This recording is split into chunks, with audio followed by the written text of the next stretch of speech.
Okay, green light. All right, Diane, you ready? My gavel? Use your gavel, I Yep. say use it. All right, we'd like to start today's meeting. We'll start by saying the pledge. Kathy? I pledge allegiance to the flag of the United States of America and to the republic for which it stands, one nation, under God, indivisible, with liberty and justice for all. Including Catherine.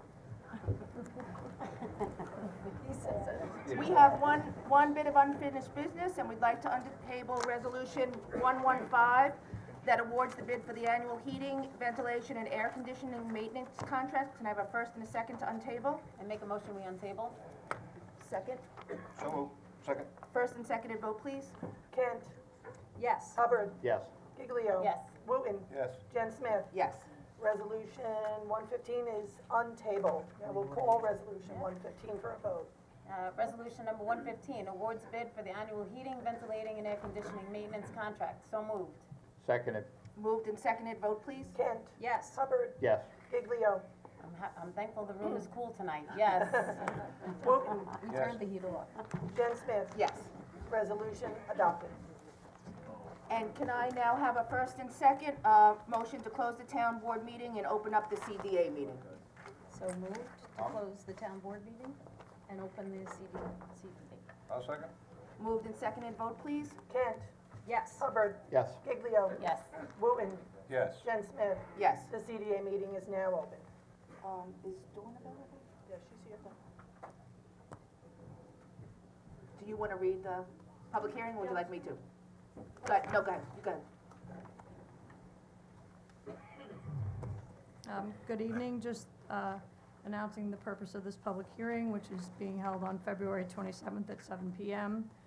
Pursuant to General Municipal Law, Section 5072D, for the purpose of considering whether Calverton Aviation and Technology LLC should be designated the qualified and eligible sponsor for the redevelopment of approximately 1,643.8 acres of the FCAL property, and whether the portion of said property currently owned by the Town of Riverhead Community Development Agency should be sold to Calverton Aviation and Technology LLC pursuant to a certain proposed agreement of sale among the agency, the Town of Riverhead, and Calverton Aviation and Technology LLC, which agreement of sale is on file in the office of the Town Clerk of the Town of Riverhead and is available for public inspection during regular business hours for the sales price of $40 million. Pursuant to the agreement of sale, Calverton Aviation and Technology LLC will redevelop the property it acquires in accordance with the intended development plan that provides the construction and operation of commercial and industrial aviation and associated businesses, as well as other uses consistent with the PD zoning district, but not including residential uses. The intended development plan provides in its initial stage that the purchaser will spend not less than $1 million, is it $1 million? Is that correct? Yeah, $1 million to make infrastructure improvements to the runways at FCAL and to construct at least 1 million square feet of commercial and industrial space, with construction contemplated within 18 to 24 months of receipt of required approval and with the anticipated completion in 12 to 8 months after commencement of the construction. At said public hearing, the Community Development Agency will hear all persons interested in the subject matter thereof.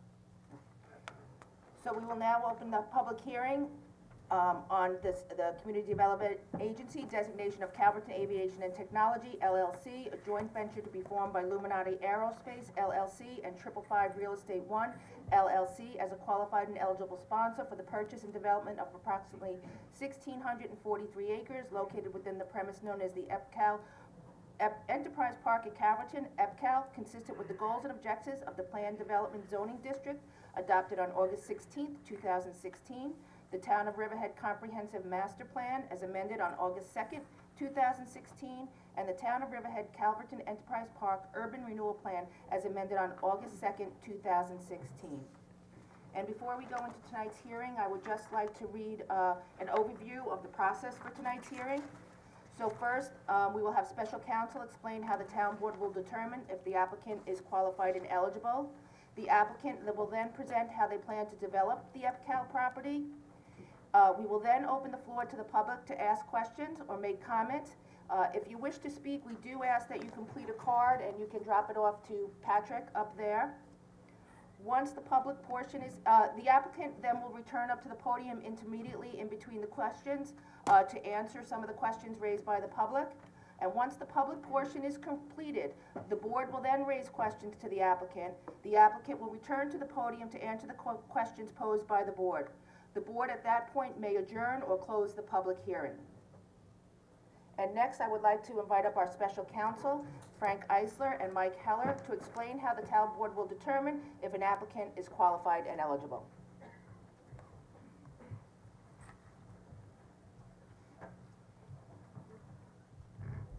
Good evening, Madam Supervisor, members of the board. My name is Frank Eisler.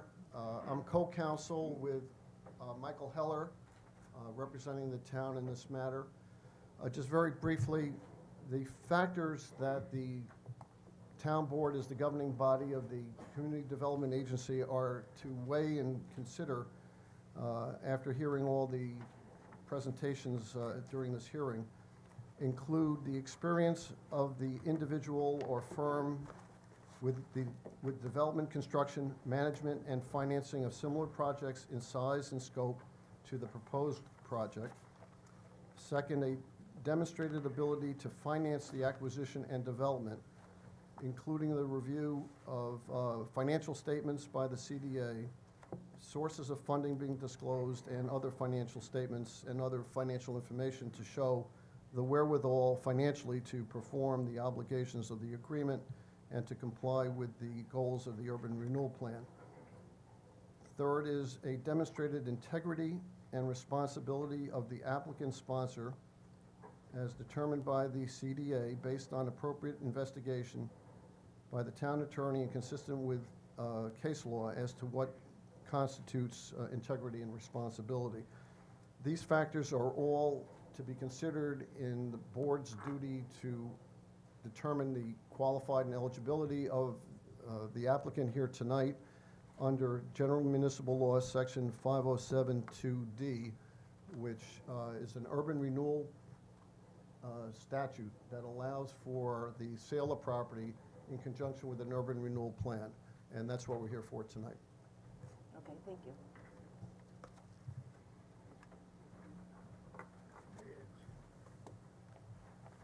And now that I ask the presenters, if you would please come up to begin your presentation and introduce yourself to the town board and to the public.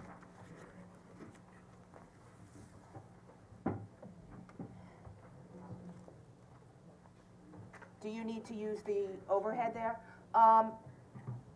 Just if anybody's sitting in the overhead, if you could just clear, that would be appreciated. Yeah, get on the head with the overhead.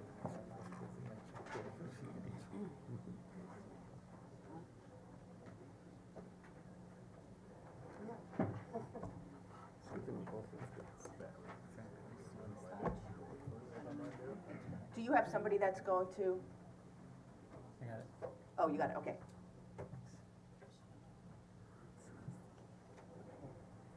Ready? Yep. That we don't need to say. Good evening. My name is Stuart Bienenstock, and I am the Director of Business Development for 555 Group of Companies, which is owned by the Ghermezian family.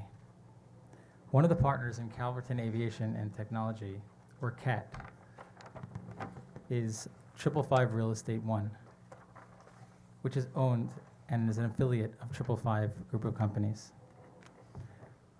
I'd like to start off by thanking Supervisor Laura Jen Smith, Deputy Supervisor Tim Hubbard, and their fellow board members, James Wooten, Catherine Kent, and Jody Giglio, for their time and attention, for giving CAT the opportunity to present its qualifications for the project we want to bring to Calverton.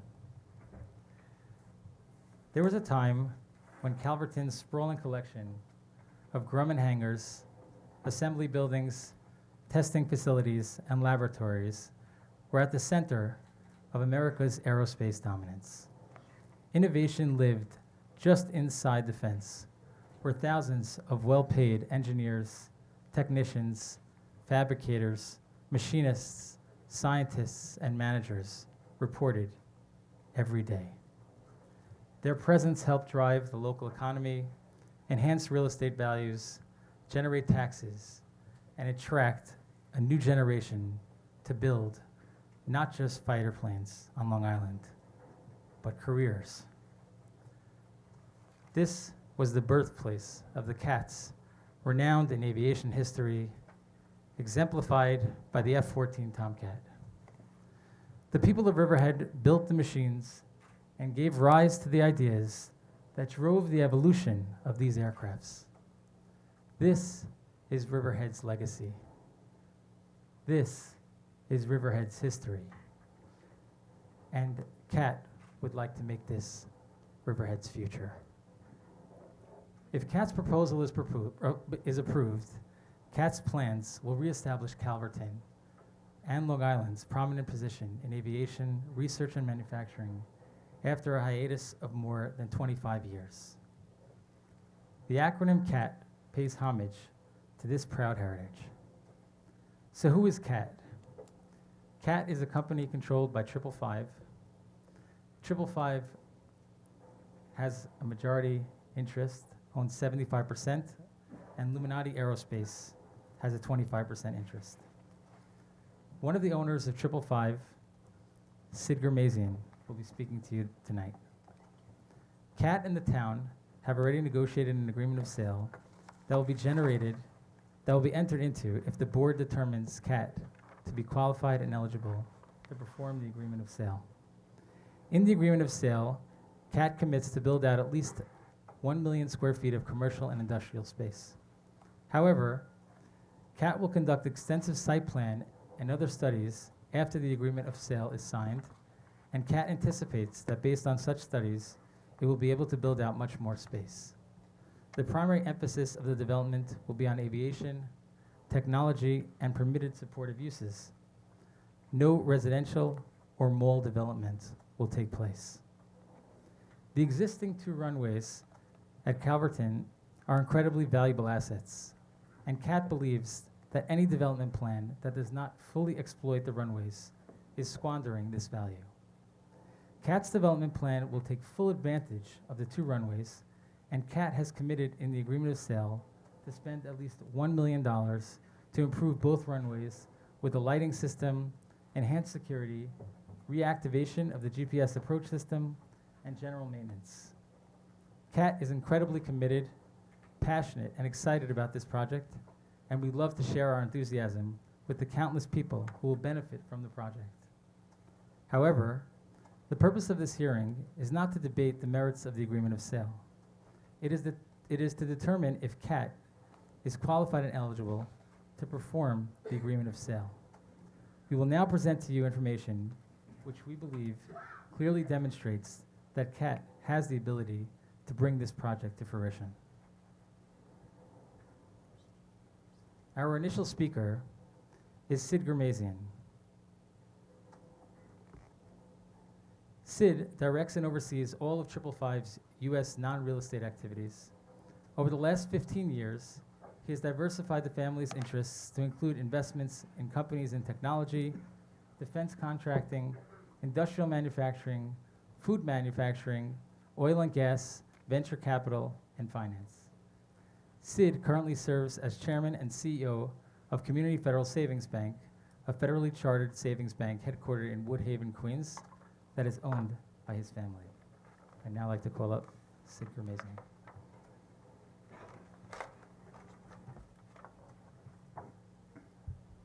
Thank you, Stuart. Honored town supervisor, councilwomen and councilmen, and guests. Can everyone hear me now? Is that better? Sorry about that. Thank you for hosting us this evening and joining us. My name is Sid Germazian, and I am principal of 555 Group of Companies and managing member of 555 Real Estate One, the 75% owner of Calverton Aviation and Technology, CAT. Calverton's rich history and legacy tell a truly remarkable story of achievement. The pioneering efforts that laid the groundwork for both the towns and the region's once booming success deserve to be respected by restoring aviation to Calverton. I'm confident that CAT will be able to reestablish Calverton as a robust aviation and high technology hub that will make all of us proud and will bring back the long-term, high-paying, sustainable jobs that the site once provided. If approved, CAT will perform a panoramic analysis of the property to develop a site plan that maximizes economic development. I thank you in advance for your consideration and look forward to working together with the town to bring this project to life. Thank you.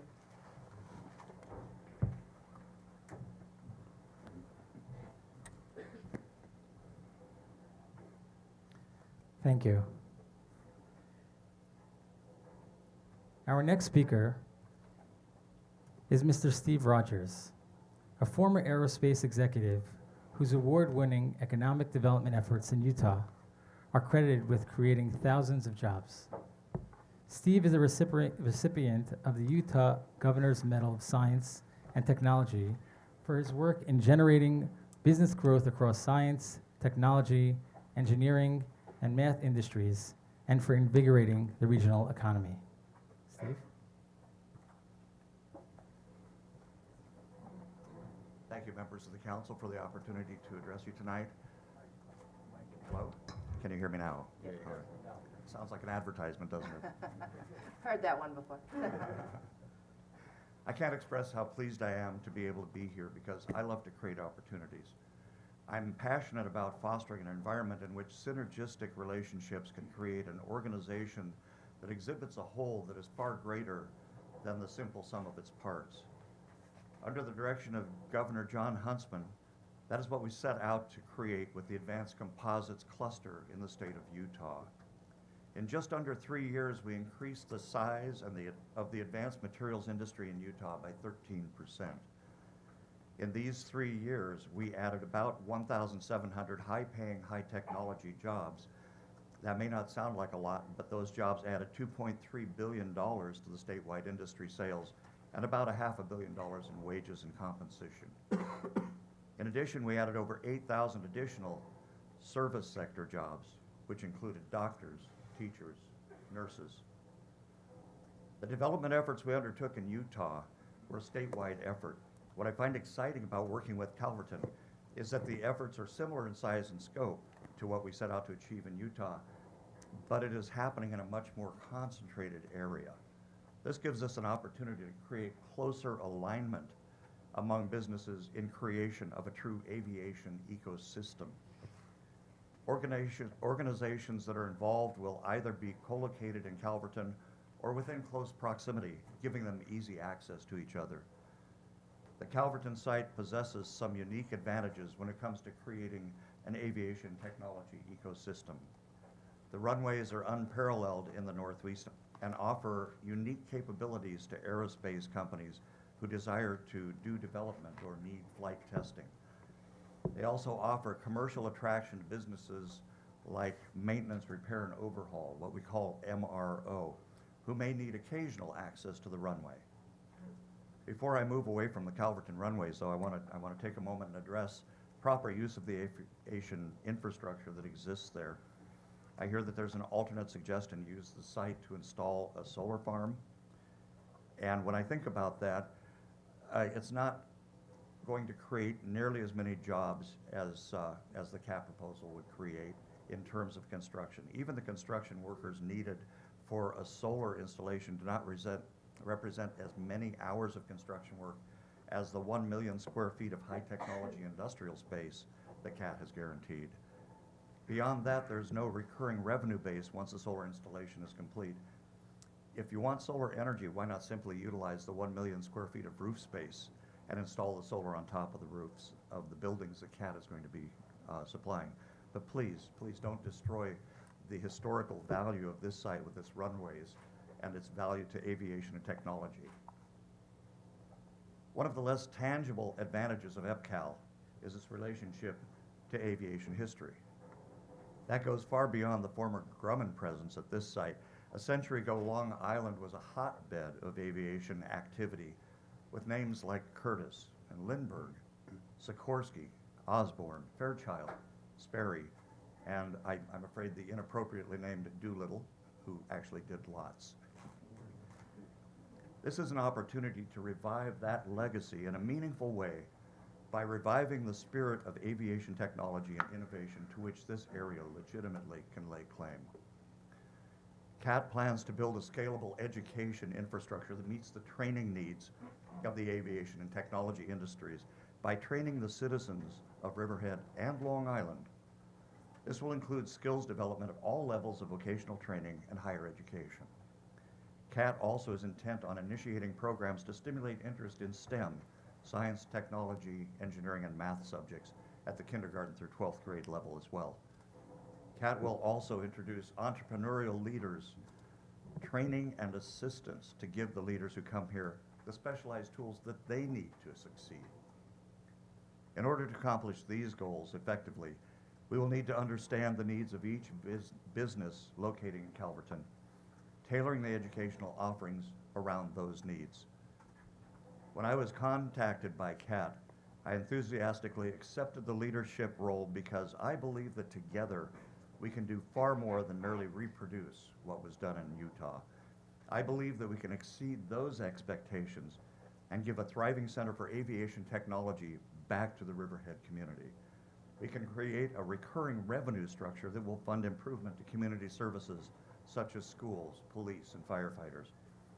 And with all of that, I believe the community will share a sense of pride in what we have all collectively worked together to build a hub of aviation excellence on Long Island once again. It's my honor to join the Ghermezian family to spearhead this activity in support of CAT and the Riverhead community. In my estimation, this is the best and most responsible thing that could happen to the existing assets of Calverton. Thank you very much for your time. Thank you.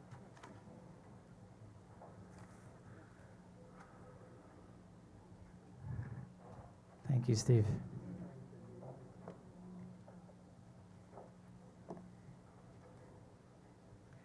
Our next presenter, Mr. Martin Walrath, is responsible for Triple Five's financing activities and banking relationships and has been involved in several multi-billion-dollar financings for Triple Five.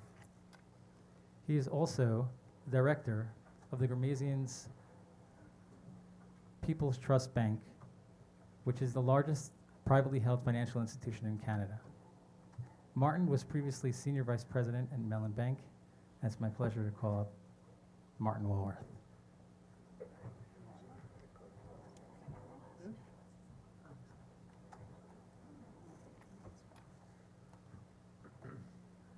Martin, could you just let us, we didn't hear your last name clearly. Walrath, Could you just give us spelling for that? W-A-L-R-A-T-H. Thank you. Thank you, Stu. Good evening, Supervisor, councilpersons, and citizens of the town of Riverhead.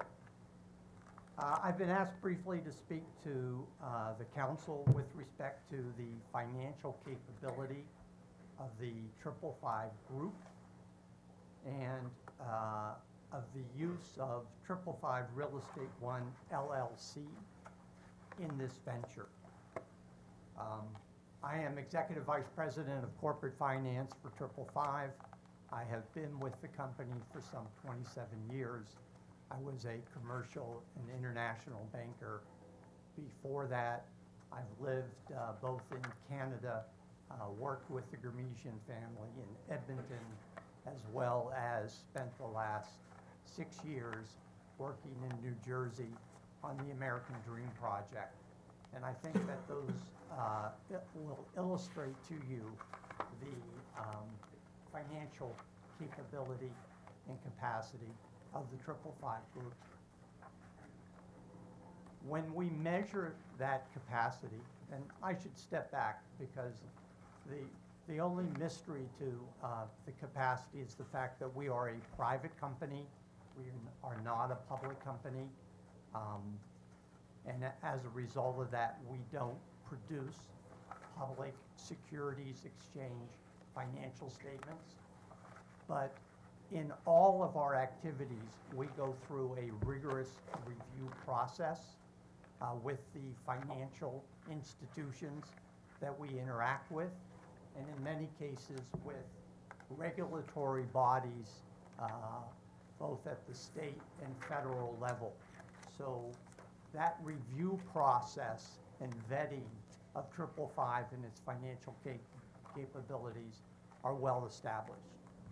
I want to give just several simple examples because when we measure our capability, we measure it in terms of net worth in the billions of dollars, operating cash flow, often referred to as EBITDA, in the hundreds of millions of dollars. So the capabilities of the 555 group, as committed by the Gurmesian family, are more than sufficient to address the needs of this particular project. There are two assets, trophy assets, that are often associated very closely with the Gurmesian family.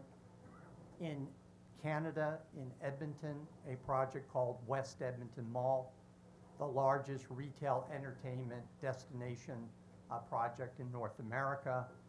In Minneapolis, Minnesota, a project called Mall of America.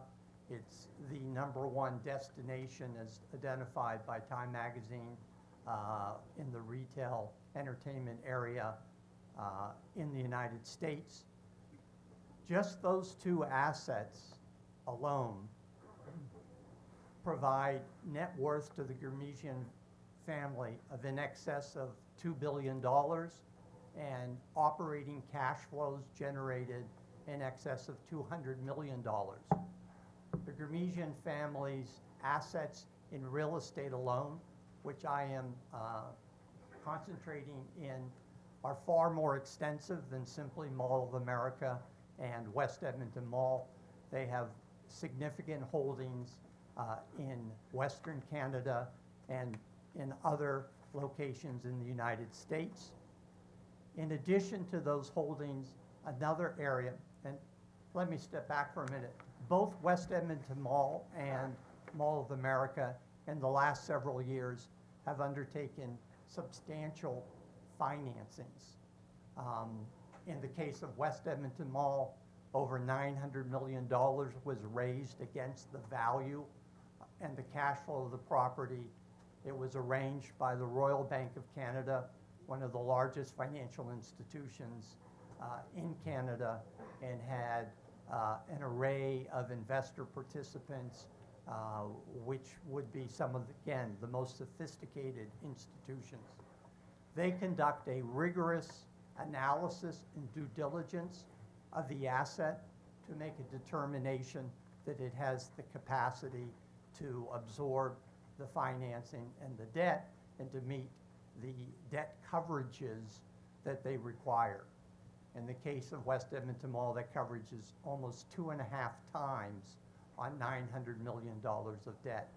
It's a very, very substantial performing asset in Canada as well as North America. Mall of America also went through a refinancing. In that case, it was a $1.4 billion refinancing of Mall of America. That was led by Credit Suisse First Boston, but again, through the commercial mortgage securities arrangements, investors, some 30 to 40 sophisticated investors participated with the same rigorous level of due diligence with regard to the asset. And the values that I reflect to you are those determined in preparation for the financing, as opposed to values that we ourselves might apply to the assets. Needless to say, we would apply much higher values than those determined by those third parties on behalf of that financing. In addition to the area of real estate, I'm also familiar with the banks we operate. People's Trust Bank in Canada is a federally chartered bank. The Canadian regulatory system is one of the most conservative and active or proactive regulatory systems in the financial industry. People's Trust is the largest privately held federally chartered financial institution in Canada, which is a very strong reflection of the regard they give to its ownership. Because frankly, in banking normally, they prefer not a single family or party to own a financial institution, but to have a wide and broad equity. We are an exception to that rule, and we're held to an extremely high standard of performance as a result. And we are very well regarded by the Canadian financial regulators. Sid himself operates as chairman a community federal bank in the New York region. He has also, with the family, gone through a rigorous process in gaining that charter to acquire and operate that bank. And that type of due diligence by others should give all parties here considerable comfort with regard to determining our satisfaction in meeting the criteria you've laid out for this process. I want to just take a moment and describe a recent project that is on the wrong side of the New York, New Jersey area from your perspective, and that it's located in East Rutherford, New Jersey, in the Meadowlands. But many of us here have spent the last 5 to 6 years working very diligently on that project. And I want to compare it just briefly to the structure that's been proposed to you today. When we came to New Jersey to develop or take over the development of what was then called a project by the name of Xanadu, we presented an LLC by the name of Amarine LLC.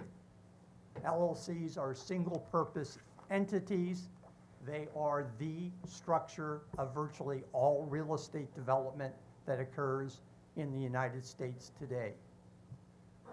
We were vetted by the New Jersey Economic Development Authority, the New Jersey Sports and Exhibition Authority, the state of New Jersey, the previous lenders to that project, which were some of the most sophisticated private equity funds in New York. Subsequently to gaining the development, being awarded the development of the project, we sought financing. We were approved for bond financing in the amount of $1.1 billion for tax-exempt bond financing. That was arranged through Goldman Sachs. We arranged a $1.67 billion private construction financing. That was arranged by JP Morgan and Goldman Sachs, and again, has the participation of some of the most sophisticated financial institutions in the New York area. We ourselves, with no commitment provided, have invested over $500 million of our own equity funds to that development, and we've expanded what was about a $1.5 billion project to now be a $3 billion of new money. So the prior money, we've added $3 billion on top of that to now be developing what we call American Dream, which will open in the spring of 2019, and basically will have the financial performance of West Edmonton Mall and Mall of America combined, and therefore will contribute both several billion dollars of value to the family and hundreds of millions of dollars of operating cash flow when it stabilizes. I don't want to belabor the process, but we are a private company, and our financial wherewithal is kept private. There are processes by which the vetting of our financial performance have satisfied a number of organizations, both state and federal, but on a highly confidential basis. And we're very confident that we will and can demonstrate on that basis, if you are not fully satisfied tonight, as to that substantial financial capacity and capability, which would be directed as required for the successful implementation of this development. Thank you. Thank you, Martin.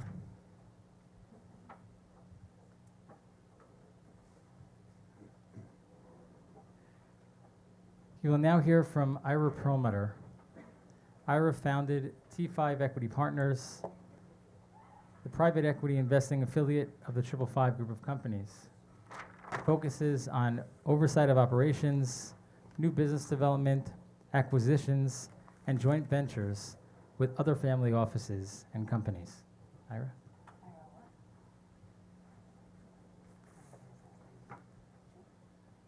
Thank you very much, honored council members.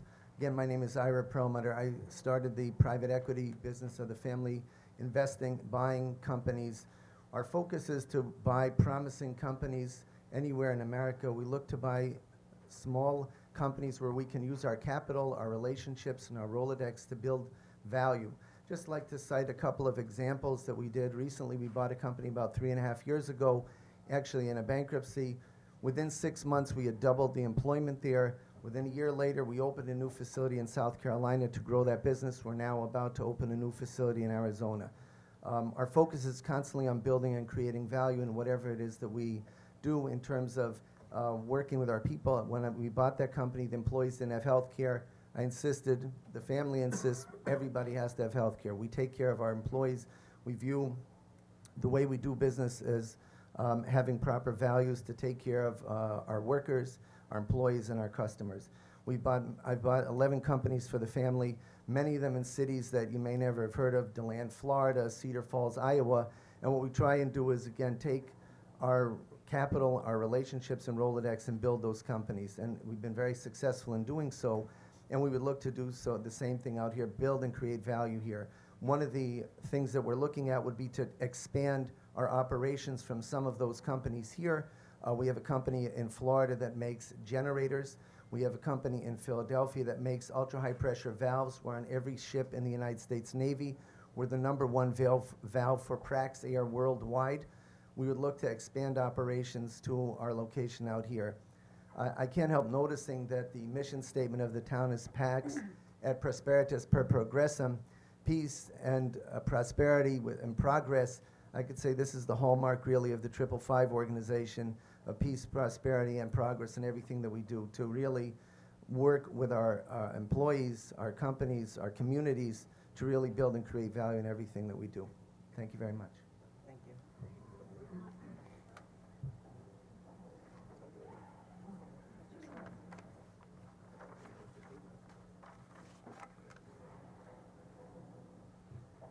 Next up is Mr. Wayne Melnick, who serves as Vice President of Major Projects for the PCL family of companies, which are construction leaders in buildings, civil infrastructure, and heavy industrial markets.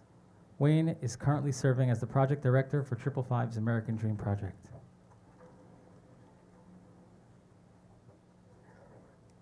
Thank you, Stuart. Good evening, Madam Supervisor and council members. I'm really excited to be here to be the representative, PCL's representative for PCL as 555 and the Gomesian family's trusted construction partner. Over the next several minutes, I hope to tell you a little bit about PCL, our qualifications for this project, and our relationship with 555.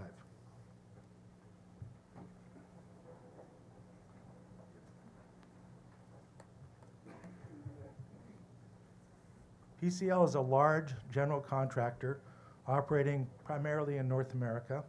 We've been in business for 112 years, and we're employee-owned. We have 31 office centers basically throughout Canada and the United States. We have 4,500 salaried employees, Most of them are actually owners of the company. We employ over 10,000 tradespeople throughout our companies. We have 150 local construction professionals in the New York, New Jersey market. And currently on our American Dream project with 555, we employ, along with our trade contractors, over 1,100 union employees. And they're doing a great job.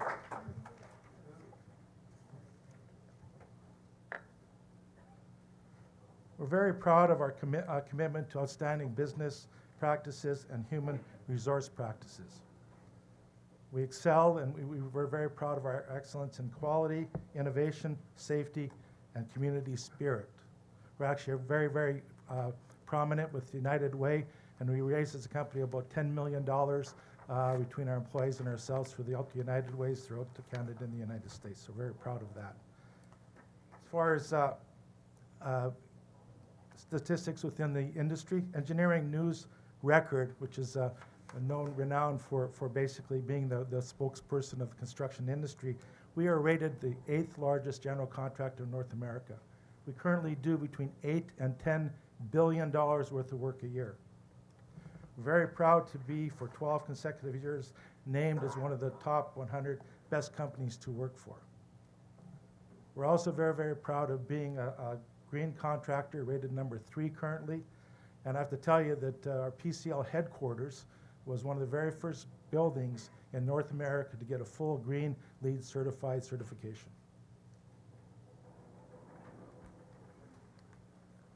We've completed over $100 billion worth of projects throughout primarily North America. We work in all major sectors, but today I want to focus on our technology, our aviation, and our manufacturing capabilities, because that's pertinent to this project.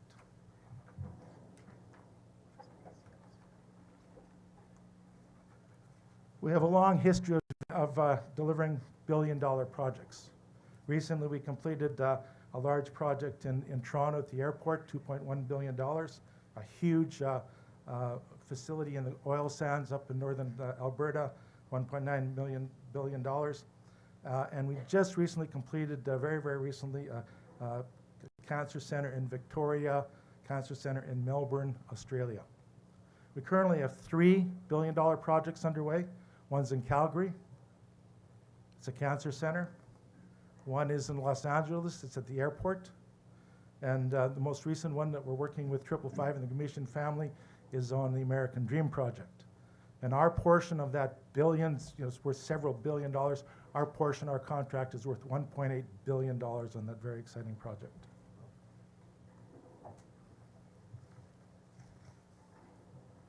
We have a long, outstanding relationship with 555. They truly are one of our trusted partners, and I believe we're one of their trusted partners. We've been with them for 37 years. We've done over $5 billion worth of development with them, starting back in Edmonton, back in 1981, and continuing through this day in East Rutherford, New Jersey.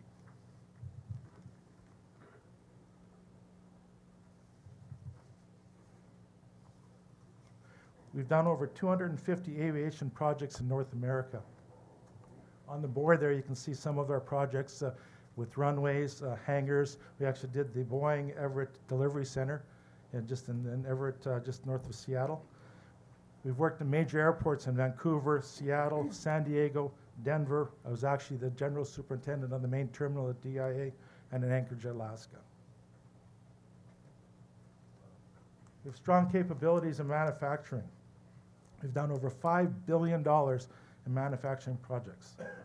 Some of our main repeat clients include Lafarge in North America. We recently finished a large project in Buchanan, New York with them. Pillsbury and General Mills. So if you like yogurt and cereal, we probably built the facility that produced that.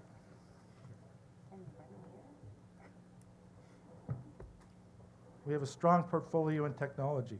We work for nearly all of the companies found in the top 100 of the Fortune magazine list of top technology companies, and they include IBM, Hewlett-Packard, Apple, Oracle, Xerox, and Intel, to name a few.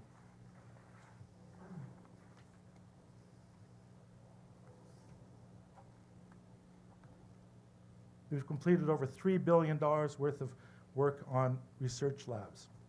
And again, our major clients are Bayer, 3M, and Boston Scientific. So in conclusion, I have to tell you a little bit about 555 and the Gramesian family, and they've been great to work for. I personally have developed a very close relationship with the majority of the members of the Gramesian family. They treat me like one of their own. I can tell you they're a great partner, they're true to their word, and they've been very, very loyal to PCL for 37 years, and we've been loyal to them. In my 40 years plus years of construction business all throughout North America, I've never seen a more dedicated, driven and company that has a vision like 555 and the Gramesian family, and I'm proud to consider them my partner. Thank you. Thank you.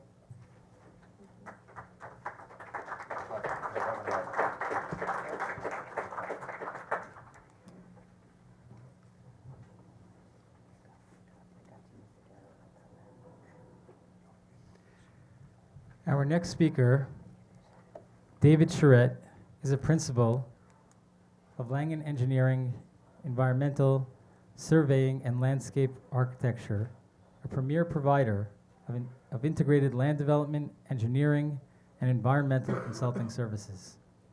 He is currently a senior project manager for the American Dream project at the Meadowlands in East Rutherford, New Jersey.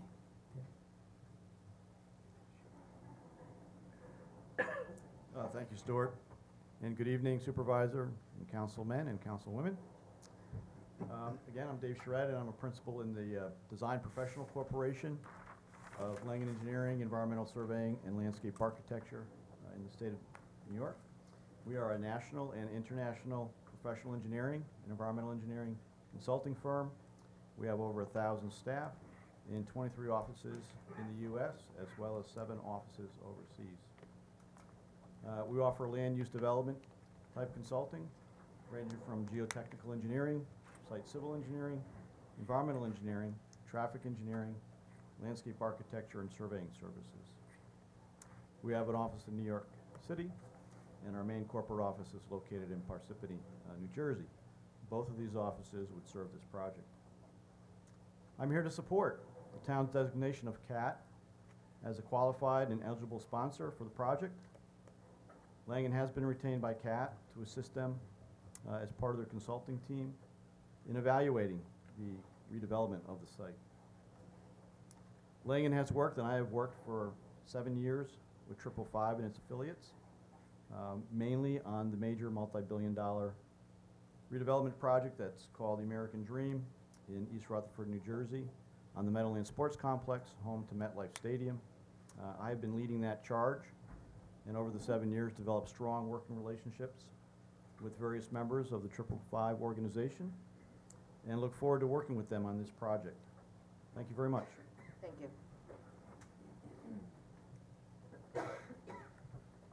Thank you, David.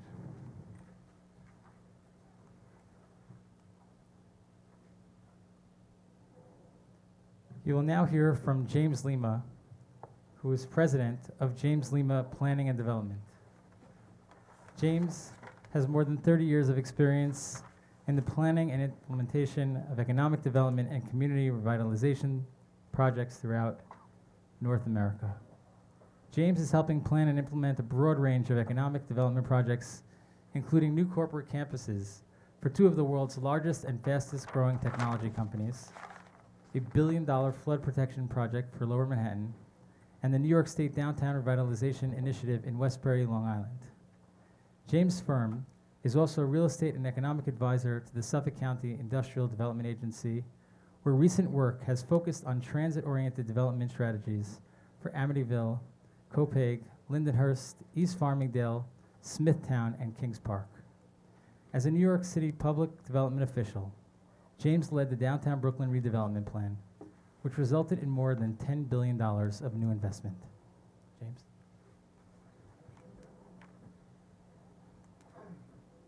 Good evening, Madam Supervisor, council members, to this enormous crowd, and to everybody who's out in the back hall as well. This is a very engaged community. Like you, I once served in government working on economic development projects. I've spent a lot of my career vetting development teams financial capability, development capacity, but also alignment with the principles and the values of the communities that we're in. And I think what was exciting about this project is not only having incredible visionary people like Steve Rogers, who's implemented successful and really innovative technology-oriented companies that are really good alignment with the assets that you have, but also that the CAT team specifically called me and said, we need somebody who can help implement, but also who will work closely with the community to grow jobs, to build a tax base, but also will reflect the kind of program and place that this community says they want. So we envision a process that is very much about you informing what this project can be. And I just want to quickly just show a couple of projects that range from kind of large-scale infrastructure to really placemaking projects where I think it's one of the exciting opportunities for the town of Riverhead. So with Langen engineers, we worked closely with the City Port Authority on kind of large-scale strategic plans for LaGuardia Airport and Newark Airport to figure out how to identify off-site operations and expansion opportunities. So we understand the real estate and economic imperatives of aviation.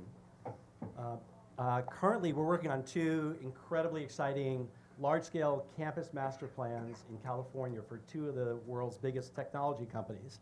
And it's as much about helping them figure out their real estate as it is about making them the most competitive place to attract and retain talent to work for their company, not someone else's.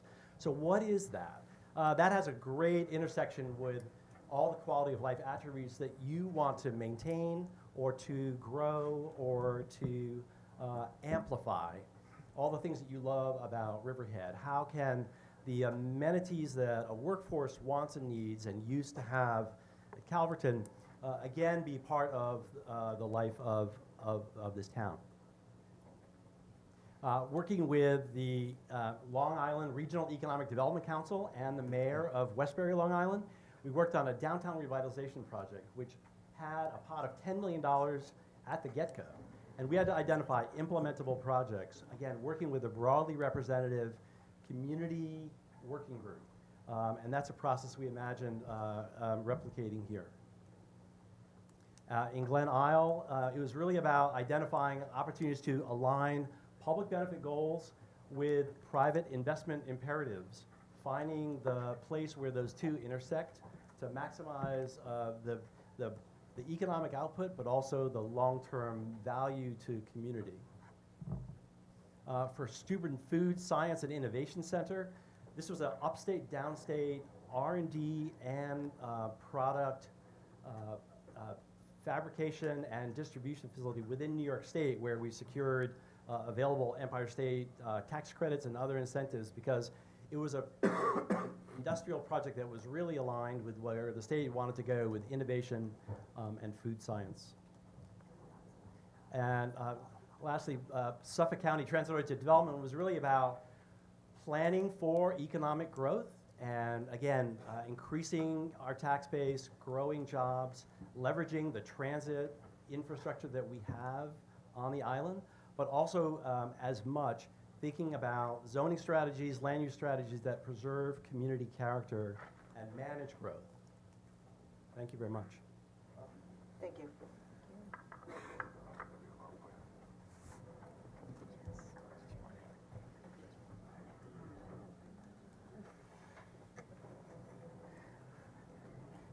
I can get a gold star.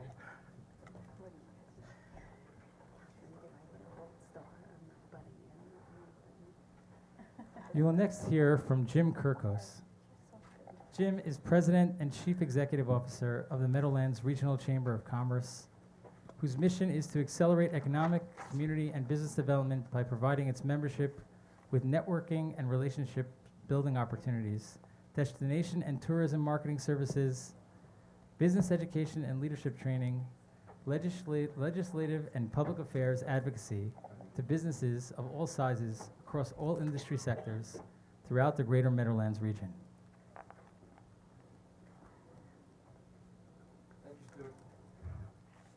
Madam Supervisor, members of the council, thank you for allowing me the opportunity to share a little bit of my experience with you tonight that I think is very relevant to your analysis. First of all, a couple of things you should know. Can I just ask you, we're having a hard time hearing people's last names. Sure, so when- Kirkos, Okay. Kirkos, James. Thank you. And so I've served in my position now for almost 17 years in the Meadowlands, and like you, I've waited a long time to have a development project in the heart of my region come to fruition.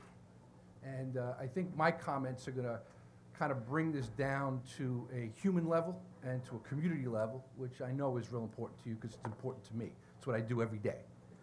First of all, you should know that I am not on the payroll of 555, and I am not a paid consultant. And I took the 3-hour trip going west to east today for one reason. I want to share with you my experiences because I have come to respect the Gramazian family and 555 and their executive team because, frankly, my region, my organization, the members of my chamber are going to be the recipients of incredible economic impact over the next 10 and 20 years, like what we've never seen before. And I'm going to take you through a little bit of what we've endured, because I think it matches much of what you have endured here. So the Chamber has been a champion of economic development and small business development and community development in our region. And over the years, the Meadowlands Sports and Entertainment Complex has been a critical role in that development. And to understand that, it goes all the way back into the 70s when the original Meadowlands racetrack was first built. And that racetrack funded the original Giant Stadium and then the arena.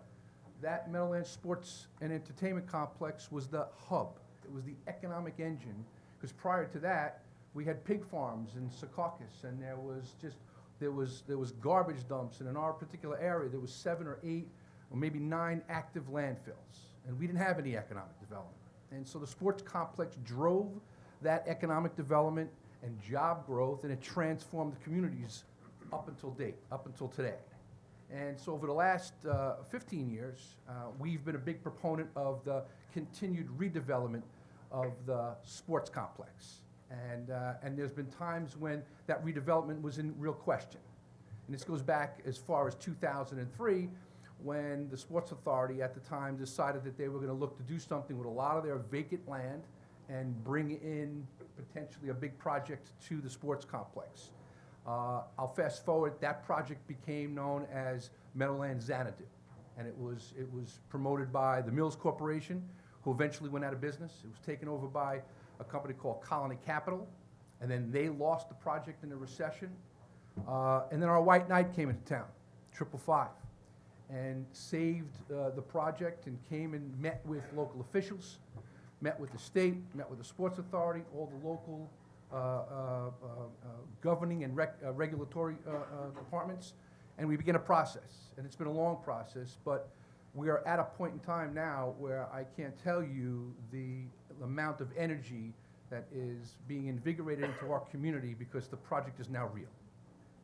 And the Martin Walrath, who was up earlier to talk about American Dream, what did I do? So I went to the Mall of America early on when I first met the Gramazians, because I didn't know if they were real, and I wanted to understand who they were as a family and a business. And my job is to be the protector of my region. Right? My small businesses, my mid-sized companies, those jobs, I'm the protector. So I needed to understand the good, the bad, and the ugly. So I asked them to send me out to Mall of America, send me to West Edmonton Mall, so I can talk to chamber executives, local businesses, local political leaders in all of those areas. And when I came back with an incredible story of nothing but great partnership, great collaboration, and great economic growth. And I said to my board, we got to get behind this family, we got to get behind this project with all of our might, and we got to ride it as long as it takes until they can get it to completion. And that date has come for us. And in March of 2019, we're going to cut the ribbon on a project that makes us a primary destination throughout the world. And I can see the economic engine and the economic ripple effect of what that means going right through all of North Jersey. And it changes the game for us in so many ways. And so, you know, when I've come to know the Gramasians and all that they represent, it's been a great ride for us because we've had the opportunity to understand their expertise. Now, the previous speakers have all shared with you all of the resources that they can bring to the table. And those resources have also helped us develop a long-term economic development vision plan, which we call Meadowlands Vision 2040.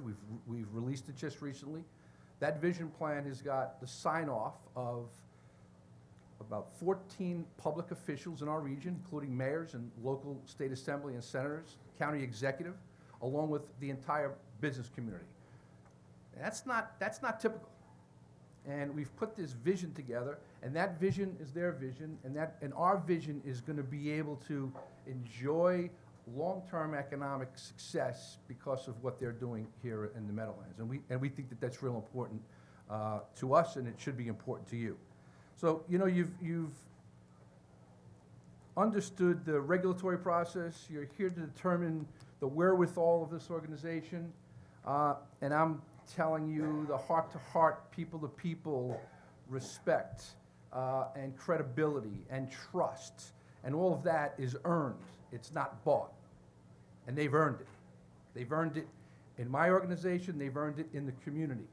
And, you know, New Jersey is not an easy place with politics. It's hard. And you know, they've had their lumps in that process. And the fact that they stuck it out the entire amount of time and put $500 million of their own money before they even know if they were to get the financing to do the whole project and work that out shows incredible commitment. And it doesn't matter what the resources are of this great company. And it doesn't matter whether they can afford to spend and or lose that $500 million. It really is about their long-term vision. And that's one of the things I've come to love about them even more. That, you know, I'm a little bit of a dreamer. And to be a great economic development advocate, you have to look into the future a little bit. Our vision plan looks to the year 2040. What will we be able to do to sustain an economy in the Meadowlands region, to support jobs, to create growth, to keep our millennials in our region, to keep union workers working at great paying jobs? What will that take? It takes dreamers, and it takes people with wherewithal and resources. And I am here to tell you one-on-one that the Gramasian family and what they bring to the table is everything that you're going to hear tonight and then some. And you should be very happy to have a partner like 555 and their group of companies to help you develop your area and bring to this region with this tremendous project what they're doing for me in the Meadowlands. And I'd be happy to speak to you at any time in the future, and I'd be happy to talk to your chamber and your business leaders in this region and share those experiences with them as well. And I appreciate the opportunity to talk with you tonight. Thank you. And thank you for taking the drive out to Sharon.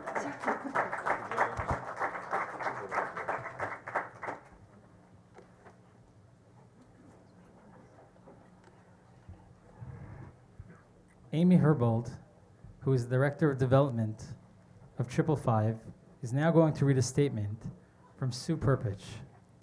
Sue's expertise is in bringing together executives from top levels of business, industry, and government to help them achieve common goals. She currently serves as Senior Strategic Advisor for Artimon Ventures, a Bay Area-based venture capital firm. So Sue sent her Amy Herbold, Herbold. Nice to see you all, and thank you for taking the time and letting us present to you. What he didn't mention is Sue Perpich is the daughter of the former governor of Minnesota. And she wanted to be here today, and up until recently she couldn't make it. So I'm just going to read her statement into the record.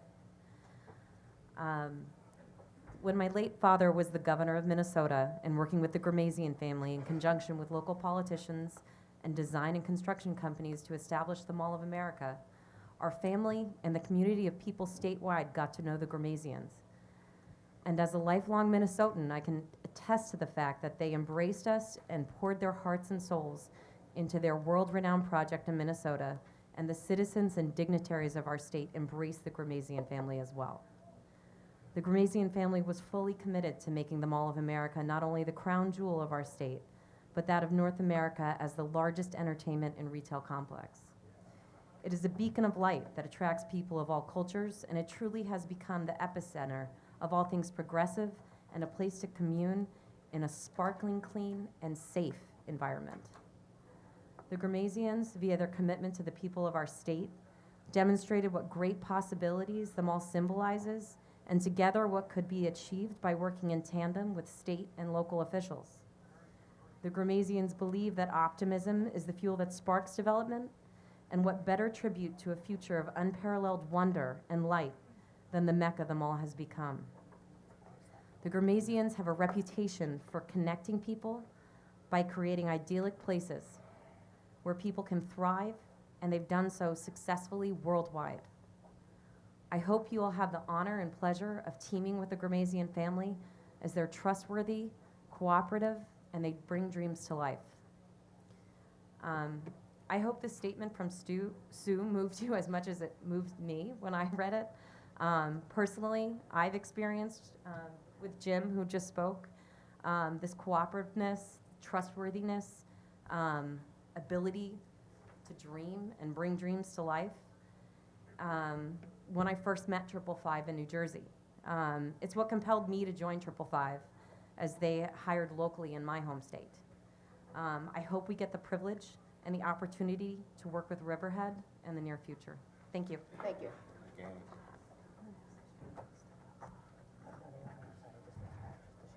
Thank you, Amy.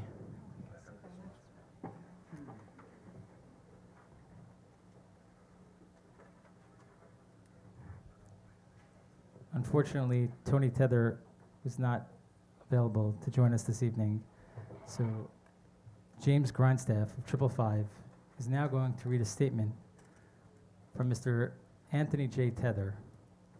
Mr. Tether served as the legendary Director of Defense, Advanced Research Projects Agency, commonly known as DARPA, from 2001 until 2009, as Director of DARPA's Strategic Technology Office from 1982 to 1986, and as Director of the National Intelligence Office in the Office of the Secretary of Defense from 1978 to 1982. He has served on both the Army Science Board and the Defense Science Board, and is a member of the Institute of Electrical and Electronics Engineers. In 1986, he was honored with both the National Intelligence Medal and the Department of Defense Civilian Meritorious Service Medal. Before I read Tony's letter, James Grindstaff, Grindstaff. Before I read Tony's letter, I just wanted to put my personal twist on DARPA. As a 7-year member of the United States Air Force at Nellis Air Force Base, I actually worked in special projects, which originated under the Have Blue project, which you may know eventually ended up being the F-117 stealth fighter. So DARPA had a direct relationship with me in my projects that I worked on when I was in the Air Force. So it's a special place for me. Tony says, I regret that a conflict prevents me from speaking at this hearing in person, but I welcome the opportunity to express my support for Calverton Aviation and Technology by the way of this message. I was honored to have been the director of a legendary organization known as DARPA, the Defense Advanced Research Projects Agency. The role of DARPA is to develop capabilities that would solve problems whose solutions would enhance the national defense and economic security of the United States. I'm fortunate to be currently involved with the two companies that I believe to be the vanguard of the profound change that is now taking place in aviation. Luminati Aerospace, one of the partners in CAT, and Tesla owner Elon Musk's SpaceX. And of course, we all know he's got his nice Tesla Roadster up in space right now that launched recently on the SpaceX Heavy. I'm very excited that 555, the other partner in CAT, will be supporting Luminati in achieving its goals. I'm a native New Yorker, worked for New York Telephone, so I have an appreciation for how much the Grumman facility meant to Riverhead, Long Island, a quarter of a century ago. I also lived in the San Francisco Bay Area, having co-founded a company there just before it became known as Silicon Valley. How did Silicon Valley become Silicon Valley? In my view, people who were thinking of starting a new venture heard about the new companies in the Bay Area and decided to go there to start their new companies. Why did they do this? Because they knew that there were smart people whose knowledge they could tap and who they needed for their own success. Also, it was a nice place to live, and at that time was still very affordable. Can Riverhead become the Silicon Valley of the East? Yes, it can. As happened in the Bay Area, smart people working on revolutionary ideas will attract other smart people working on their revolutionary ideas. In fact, that's exactly CAT's plan, to create a synergistic ecosystem of public, private, community, and educational institutes to assure the growth and sustainability of high technology research, development, and manufacturing in aviation and its related industries. I also believe that the combination of CAT with 555 is an unbeatable combination. So please listen carefully to what the 555 team has to offer. I strongly recommend the Riverhead embrace this once-in-a-lifetime opportunity to become the Silicon Valley of this millennium. And like the Bay Area in the early 1970s, Riverhead is still a nice place to live and is still affordable. Thank you. Thank you. Thank you, James.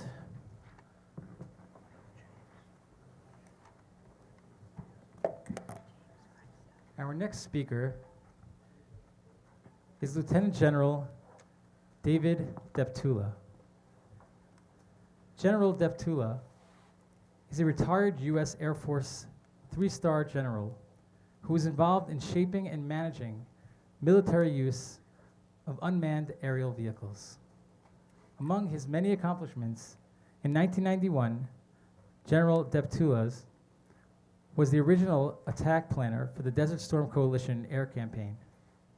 In 1998 and 1999, he flew 82 combat missions during a period of renewed Iraqi aggression, and in 2001, he orchestrated air operations over Afghanistan during the period of decisive combat.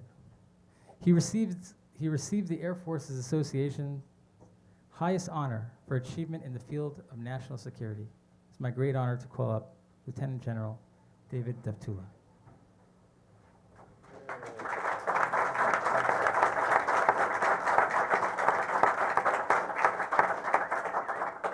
Well, thanks, Stuart, and good evening, ladies and gentlemen. I have to tell you, I couldn't be more excited and supportive of CAT's plans for the Calverton site. When I first joined the Air Force, the planes Grumman assembled and tested at Calverton were what we deployed to protect the democracy and freedom we now all enjoy. They were great planes, and the thought that Calverton may soon reclaim its leading role in aviation innovation and manufacturing gives me goosebumps. Now, I was deeply involved in the military use of unmanned aerial vehicles during my service with the Air Force. And just as a historical aside, I had the good fortune of being the commander of the Air Operations Center during the opening night of America's 9/11 response against the Taliban and Al-Qaeda in Afghanistan. On October 7, 2001, I oversaw the first combat use of a weapon off an MQ-1 Predator. Later in my career, I integrated unmanned aerial vehicles into the mainstream of the military. I increased the capacity and capability of unmanned aerial vehicles during my tenure from 7 to 44 orbits of Predators and Reapers, over a 600% increase. I now sit on the board of advisors of Luminati Aerospace, and I believe that the work Luminati is doing in this area is absolutely exceptional. Being part of the aviation ecosystem that will be established by CAT and the support of 555 will better position Luminati to achieve its goals, and I believe the security of the United States will be enhanced if those goals are achieved. So thank you very much for your time and your attention. Thank you. Thank you.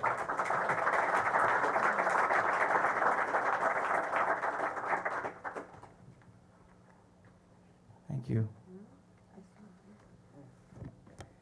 Our next speaker is Gary Soika. Gary is the senior partner and co-founder of Potomac Research, Analysis, Strategies, Alliances, and Marketing, which advises clients with respect to aerospace, defense, homeland security, and science and technology initiatives. Prior to joining Potomac, Gary served on the professional staff of the Armed Services Committee and Intelligence Committee of the United States Senate, where he helped oversee programs totaling over $30 billion per year. He has also served in the Office of Naval Intelligence and the Defense Intelligence Agency, and has worked on several projects for the Director of Central Intelligence. Gary is the secretary of the Potomac Institute for Policy Studies, a nonprofit organization specializing in technology policy, and a director of the United States Technology Leadership Council, a not-for-profit seeking to ensure that a strong science and technology base continues in the United States. Gary?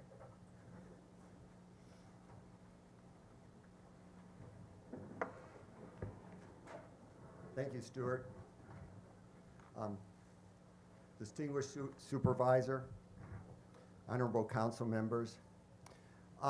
Before I proceed with my original remarks, I have to correct the public record, as accuracy is important.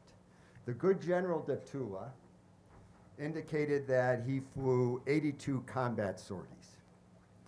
Well, I carpooled from LaGuardia to here today with General Deptula, and he drove. And the navigation app predicted that it would take about an hour and 20 minutes, and I think we did it an hour and 10 as he put the foot on the pedal and weaved in and out. It sure seemed like a combat sortie mission to me.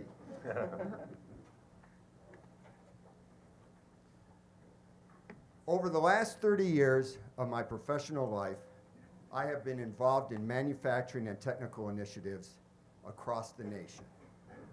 As such, I have had an opportunity to observe the course and direction of our country's manufacturing and technological base. Recently, I've taken a look at the CATS proposal, and based on my last 30 years, it fits squarely within next generation tech and manufacturing trends. Starting in Silicon Valley in software, new centers of innovation are springing up throughout the country. We have Austin, Texas, and Boston, Massachusetts for robots, Norfolk and Virginia Beach in shipbuilding, Charlotte, North Carolina in energy. Now, today, Calverton, with its large runways, can join this national trend by becoming a center of aerospace innovation and excellence. How important is this? The Center of Aerospace Innovation? Well, next generation aerospace systems, be they satellites, UAVs, helicopters, will provide a global infrastructure for communications, sensing, and transportation that will reach the most remote parts of the world. Simply put, I expect the addressable market to be enormous.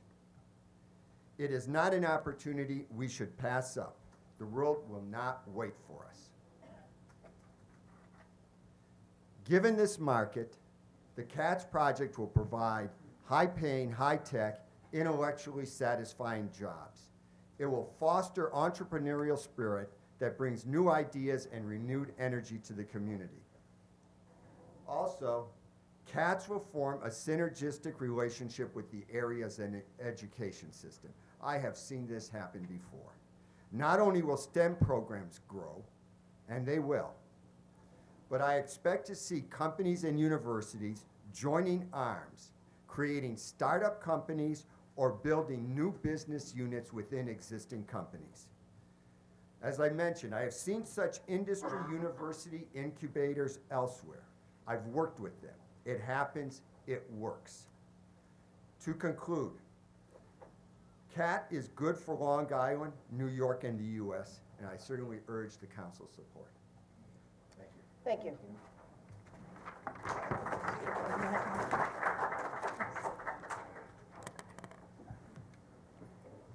Thank you, Gary.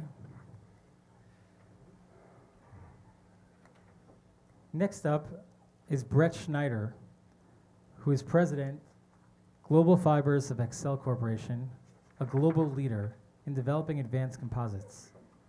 Brett was previously responsible for Excel's corporate business development.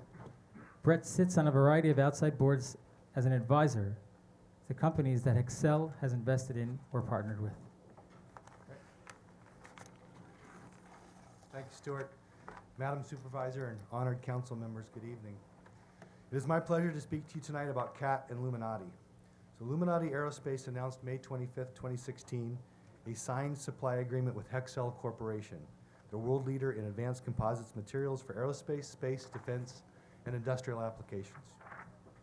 The sole source supply agreement allowed Luminati access to Hexcel materials, innovation, and technical support to further advance research, development, and adoption in the aerospace market for high-altitude, long-endurance aircraft. With the partnership, Hexcel and Luminati continue to pursue advanced aerospace materials and systems that target Luminati's vision for high-altitude, long-endurance airplane designs, both manned and unmanned today. A decade ago, before I was in business development, I led Hexcel's carbon fiber factory in Utah. And I was, in fact, on the advisory board for the Advanced Composites Cluster in Utah with Steve Rogers, the Utah Government Office of Economic Development, and many of the industry leaders in Utah, including former Governor Huntsman and Governor Herbert. It is really exciting to see the vision that 555 has through CAT for Calverton and Riverhead, and the technology enablement this means for Luminati and aviation in general. I have seen this happen before in Utah, was part of it, and this is an exciting opportunity here. Thank you. Thank you.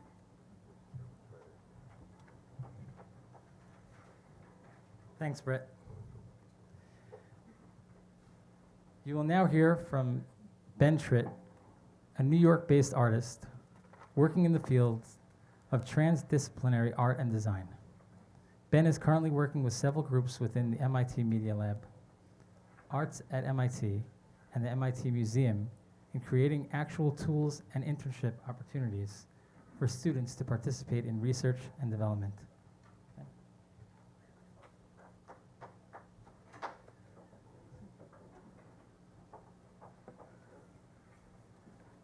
Good evening, Supervisor, Council, members. Hi. Such a pleasure to be here. Thank you so much. I was asked to present a slightly different view of the ecosystem that could be developed here. My company, Art Matter, pioneers new technology for the visual arts. Some images here of our studios. In addition to these, we work with educational facilities and corporate partners.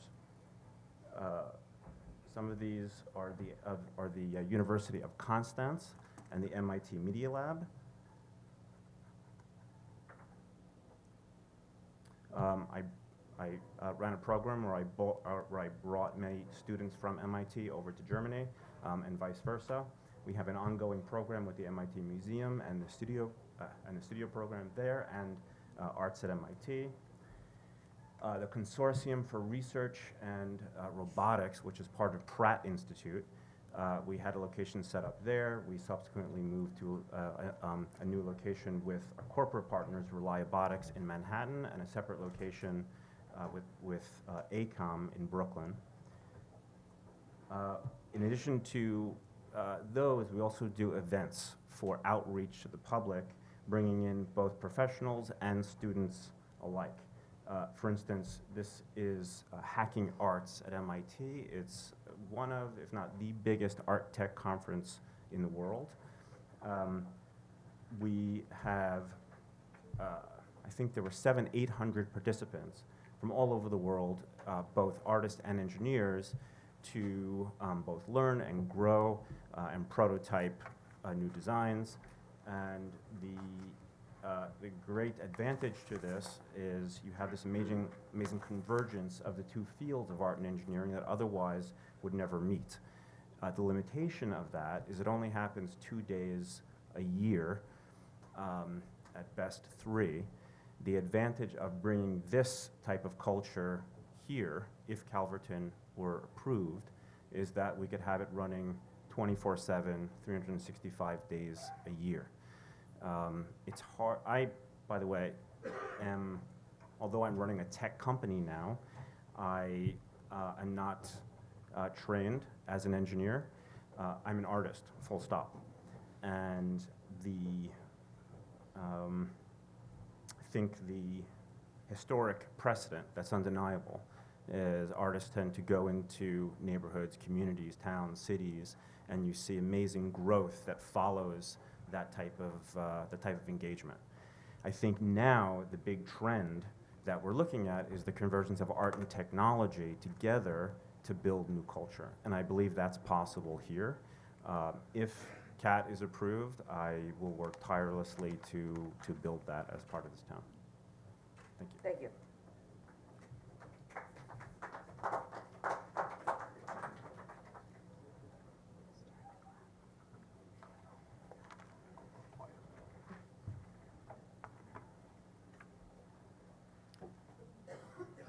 You will now hear from Leonard Poveromo, who is Executive Director, Poveromo, who is Executive Director of Composite Prototyping Center, a new nonprofit composite manufacturing development center located in Plainview, Long Island. The spelling will be helpful. Yeah, I always say, don't call me late for dinner. Yeah.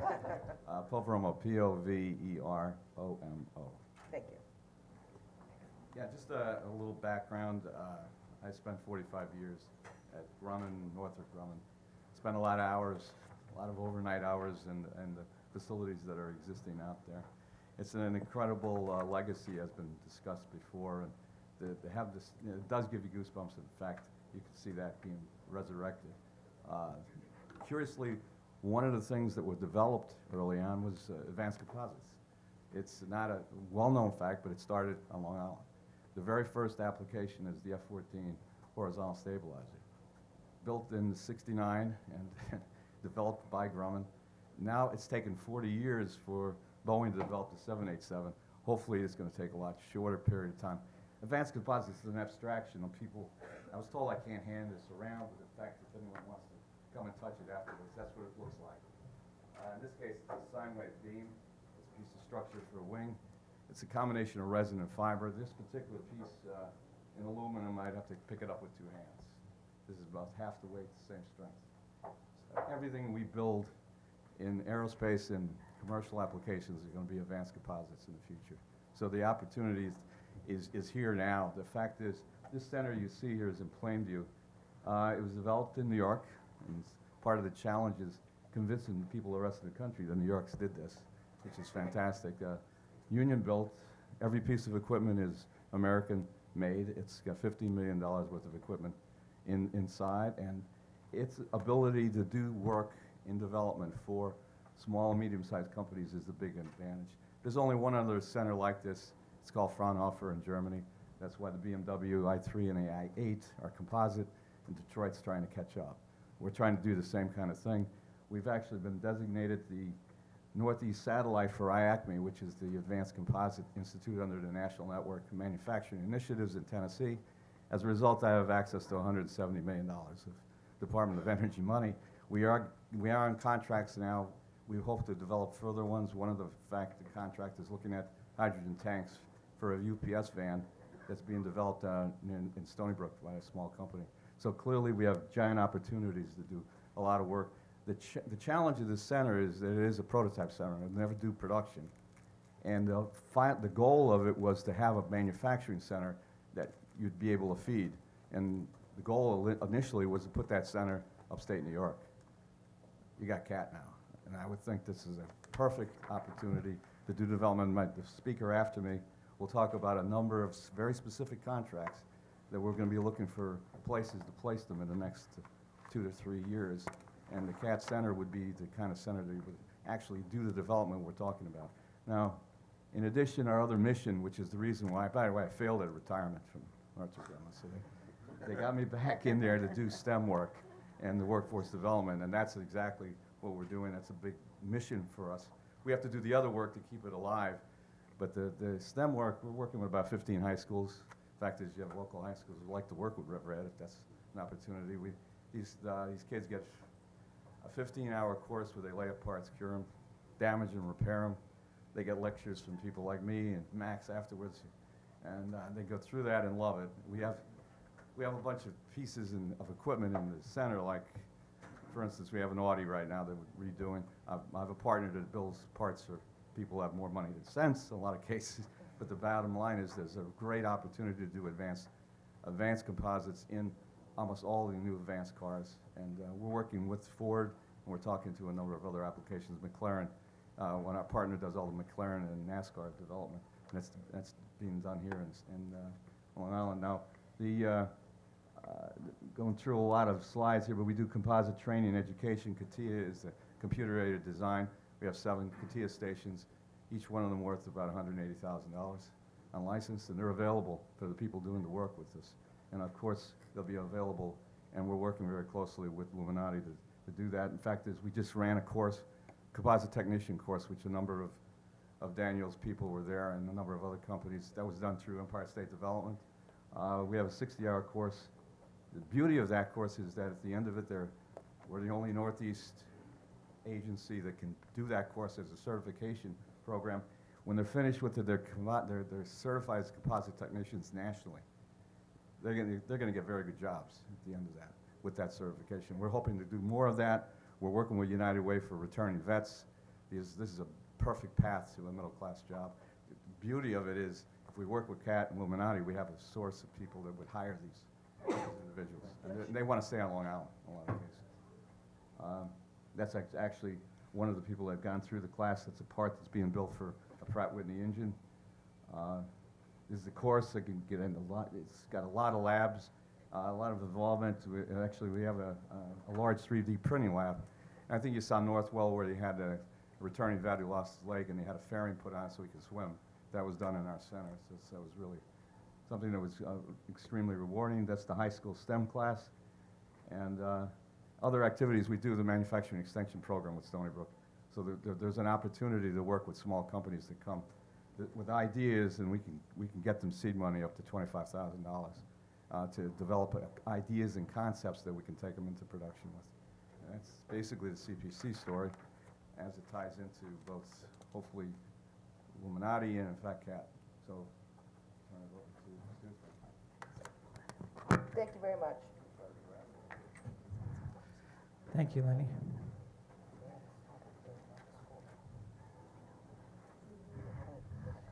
You will next hear from Leonard's longtime colleague, Mr. Max Gross.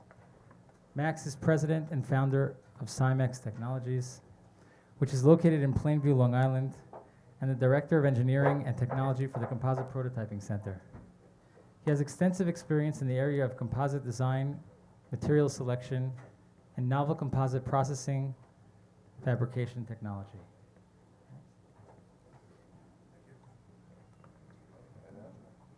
Good evening, Madam Supervisor, distinguished council members. Thank you for giving us the opportunity to speak tonight, primarily on behalf of CAT, but also on increasing the technology and jobs on the island, primarily in aerospace. I worked for Grumman, I worked for Republic, and I worked for EDO, the 3 major aerospace companies here on the island. And I've acquired a good amount of knowledge. When the opportunity came 4 years ago, I started a company in 2014.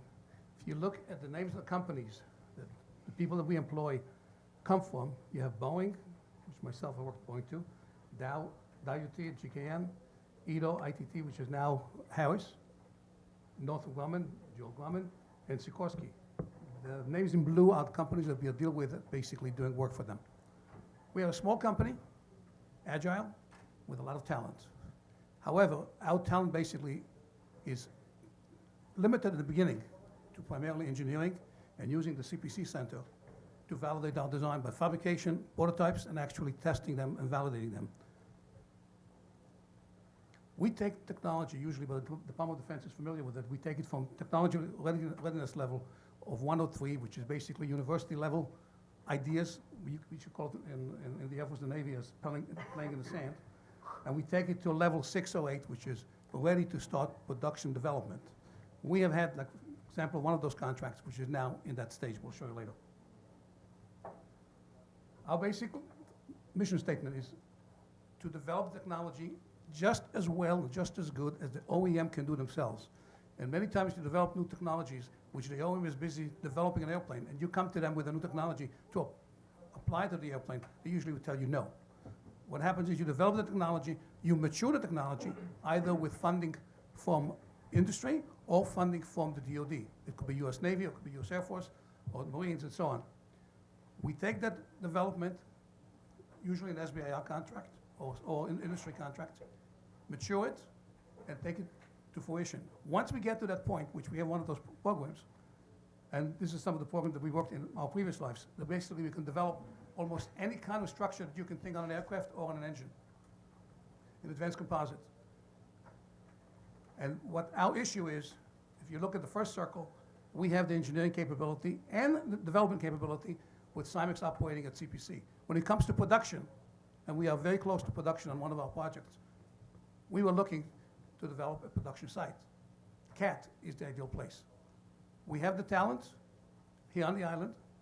We can grow the talent with STEM classes and engineering courses that we have on the island, and basically have that park to develop our manufacturing capability, either in partnership or independently with a Simex operation. It could be both. And then we basically have a full operation, not necessarily a full aircraft, but subsystems for aircraft that will be very useful and will basically maintain the technology on the island and also increase jobs on the island. One of the projects that we have is an SBIR contract for the CH-53K. That's the largest helicopter in our arsenal, which is now being developed, and it's getting close to getting into service. As a matter of fact, it has floor panels that are made out of aluminum. And all the composite tries which they have failed. We have managed to get phase 1, phase 2 block 1, and now phase 2 block 2, and we're very successful throughout the testing. We are now on the verge of completing phase 2, and going into phase 3 basically would be, you gotta show where are you gonna fabricate it and how are you gonna fabricate it. And that would be an ideal place for CAT. Another one is basically a heat pump, which is being developed in conjunction with a company in Stony Brook. I'm not sure if I'm at liberty to mention the name. The housing on that heat pump is basically steel. It weighs hundreds and hundreds of pounds, and we're basically converting it to composite housing. That system basically will make your air conditioning and your heating system obsolete. Maybe not next year, maybe not the following year, but they predict 20,000 units in by the year 2022. Even if it's not 2022, but 20,000 units is just a start. The idea basically is to revolutionize our heating and cooling system, which basically save energy and basically have a cleaner system. The last one you see on this page is a project by Illuminati to develop advanced composite water blades. They have 3 contracts for helicopter designs. One of the blades on that quad basically blade system, counter-rotating systems. We got the contract to develop a new composite system for the blades. We are starting to design it, and the question is, where are we going to build after the 5th, 6th prototype? Where are we going to build it? And the idea was CAT and Illuminati. Whether it be Illuminati or Simex doesn't make a difference, but the idea basically is to have the capability and do it on the island. I'm not dealing with millions or billions, but I'm dealing with tens of millions in terms of production. Like, for example, the floor system is approximately $500,000 per aircraft. You show they're basically saying 300 aircraft in production. You do the math. That's $150 million as far as the life of the production line. So, my opinion, and opinion of many of my colleagues here, having a CAT system, a CAT park here on the island in Calverton would be ideal to retain talent, increase employment, and come back to the aerospace capability that this island had for many, many years. Thank you. Thank you very much.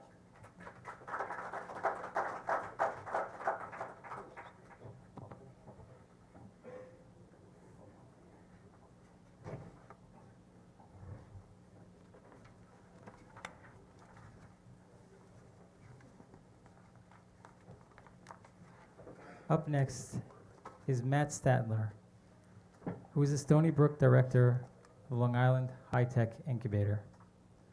Matt leverages a diverse business and scientific background to bring socially beneficial technologies and products to market through entrepreneurial ventures. Matt? Good evening, Madam Supervisor, esteemed council people. I beg your patience that I might express two slightly different perspectives this evening. The first through my role at Stony Brook University and as the director of the nonprofit, the Long Island High Technology Incubator.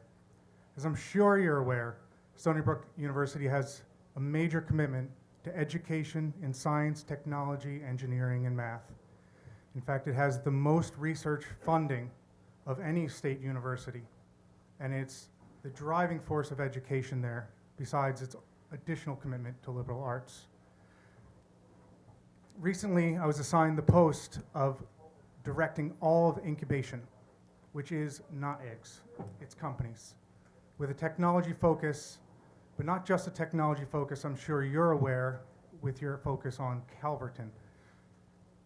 By incubation, we mean providing support, guidance, mentoring, and resources for companies, fledgling companies looking to grow and succeed.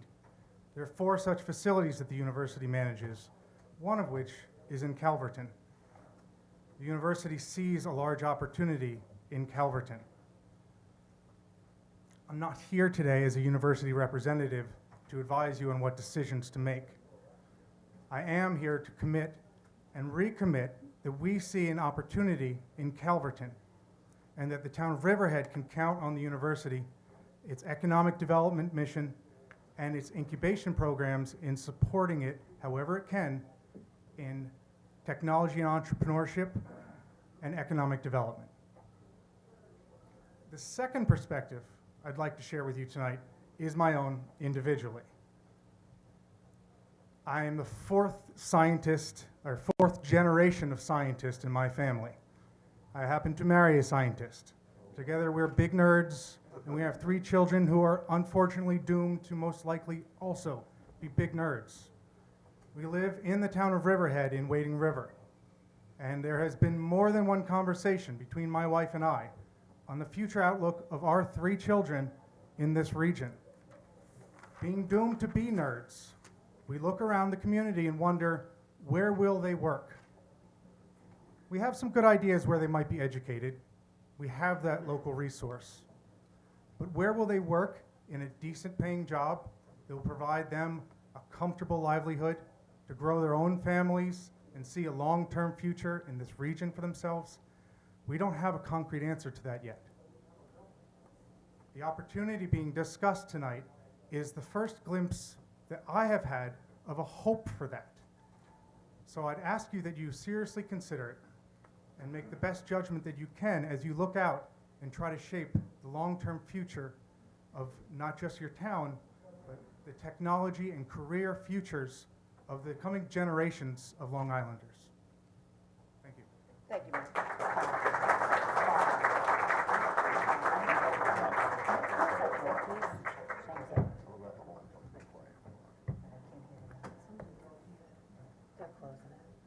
Thank you, Matt. Our final speaker, yeah, I heard a big sigh of relief there.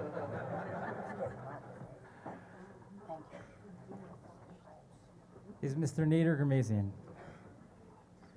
Mr. Ghermezian is the chairman of 555 Group of Companies, which has created more than 50,000 direct and indirect jobs. Mr. Ghermezian is a philanthropist and is involved in assisting hundreds of charities internationally. He has also received many awards, including the Commemorative Medal for the 125th anniversary of the Confederation of Canada, in recognition of significant contribution to compatriots, community, and Canada. Mr. Gurmesian also has received other additional awards, but the Family of the Century is one of those that are most exciting, and it gives me a great honor and pleasure to introduce to you Mr. Nader Gurmesian.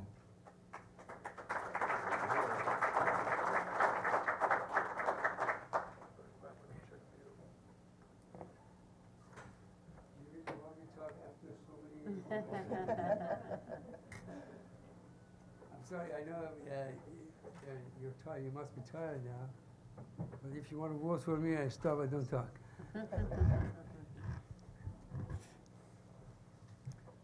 Thank you, Supervisor Smith, members, honorable members. The same way you're serving the public, believe me, we are also doing the same thing. It becomes the time in the life of a person that money doesn't mean anything. He wants to help people.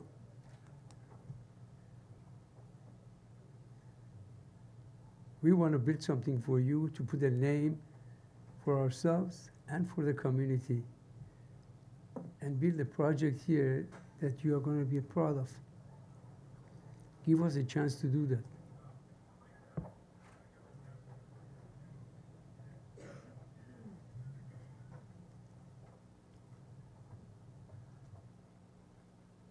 We are not a real estate company, we are industrialists. You hardly ever find a company which is such a diversification in North America. I can proudly say that you cannot even one like us.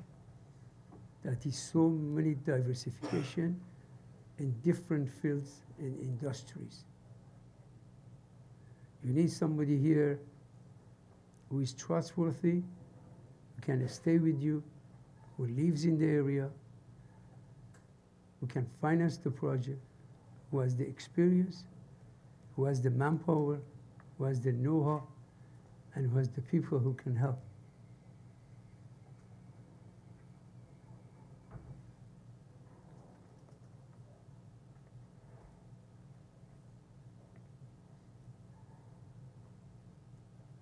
The property you have here, some people are talking about the value of the property. Value of the property today is different than value of the property for the next 20, 30 years. I'll give you some examples. When I wanted to build the Minnesota project, the governor and the city mayor, they came to Edmonton. And they asked me, they said, come and build, we want a tourist destination. Can you build a tourist destination for us? I said, sure. But where is the location? We flew back to Minnesota. We look around. I saw there is a stadium over there. They had built a new stadium, and this stadium, the best place in the city, was empty. I said, if you give me that stadium, I'll do something and I build for you. This is $250 million project. Land, we can sell it today for $250 million. What are you talking about? I said, give me this land and I'll give you 10 times more than that every year to you. They went, they checked the economists, this, that, applied that. After 2 months, they came back. They said, how much you want to pay? I said, give me the land. They sold me the land for $5 million. Today, these projects gives over $2 billion per annum economic impact to the area. It creates over 15,000 jobs. I have the list here.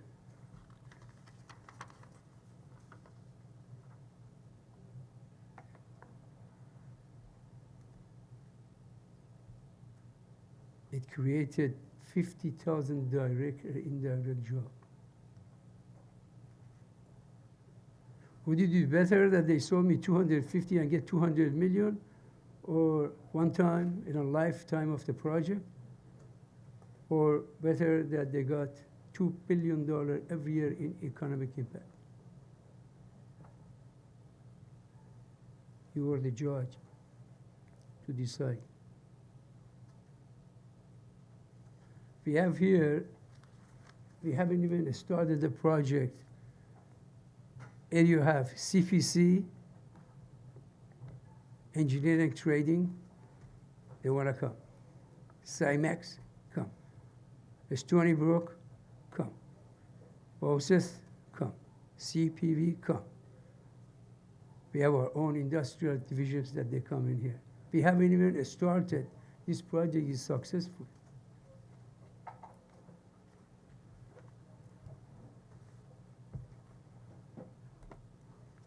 So I don't know what you're looking for. They say, how can you have a cake and eat it too? Today you have the cake and you can eat it. Rather than you have the cake and give somebody else to eat it. Believe me, I want to help you. I don't need it. I have enough problem with working for other people, making the salaries for at the end of the month. Let me do it for you.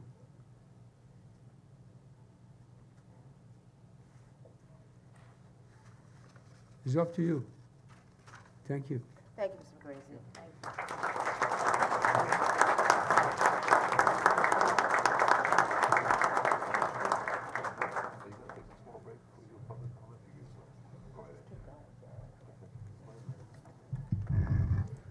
That completes our presentation. Thank you very much. Is there anyone from the board that wants to take a break for 5 minutes, or you're okay to go into public comment? Yeah? You're okay to go? All right. All right, right now we'll start the public portion of the comment.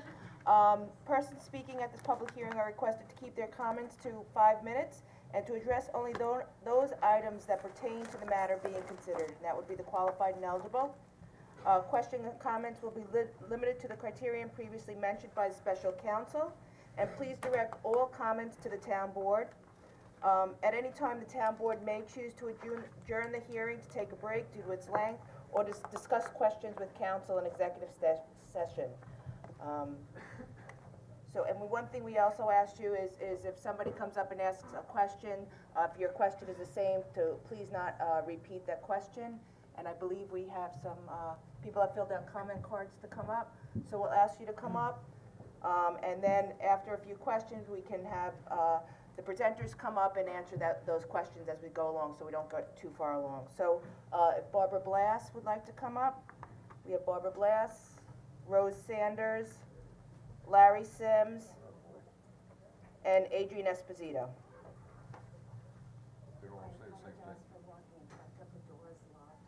We'll just go right this way, Barbara. What was that? Oh, no, go ahead, go ahead. We'll let you go. Ladies and gentlemen, Barbara Glass.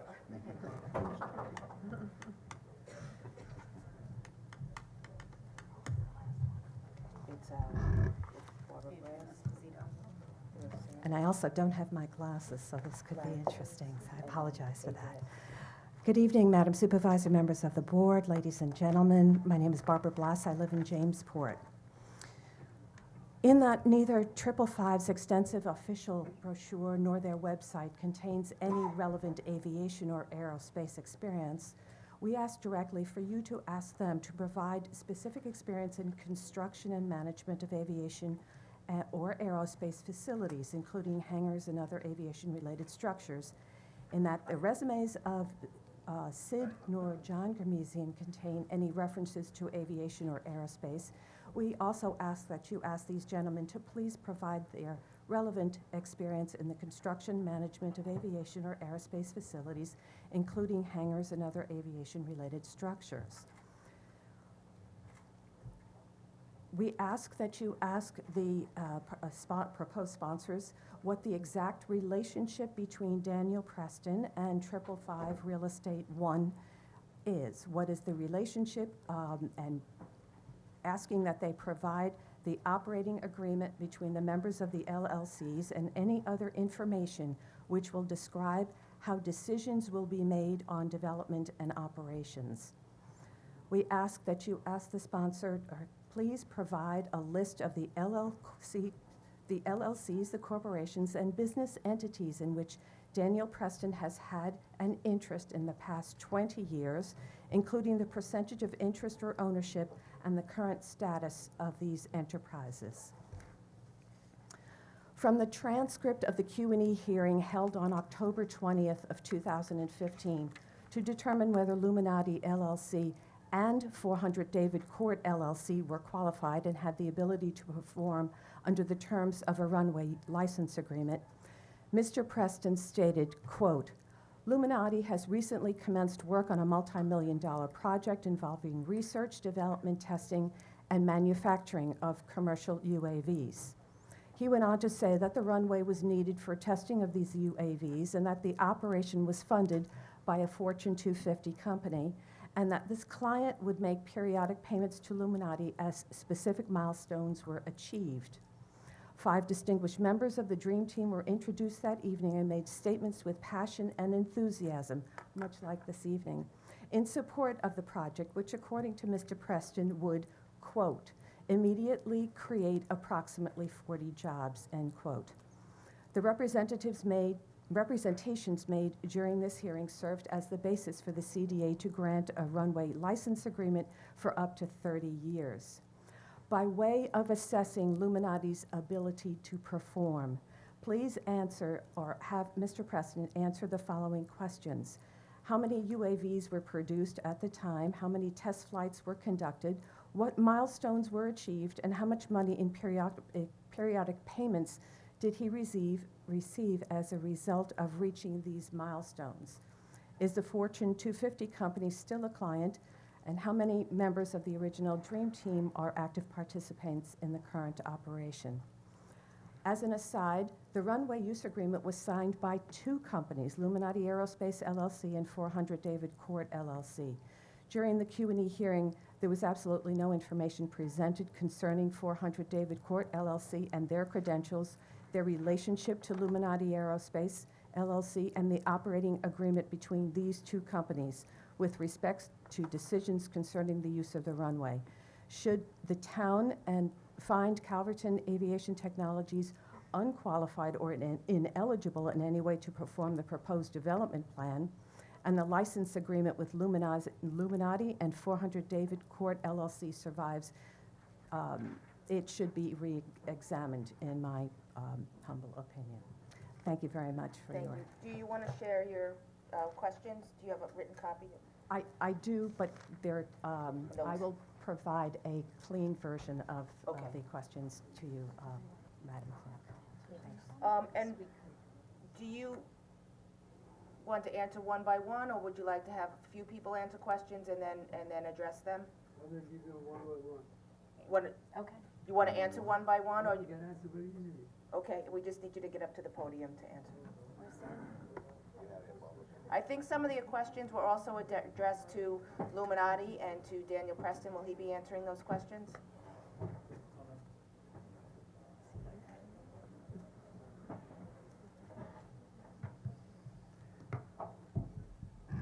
With regard to the questions related to 555's experience and capabilities in constructing aviation or involvement in any aviation projects in the past, one of the strengths of 555, and I'll answer this and I'll give the floor to 555 to see if they have anyone else that would like to respond.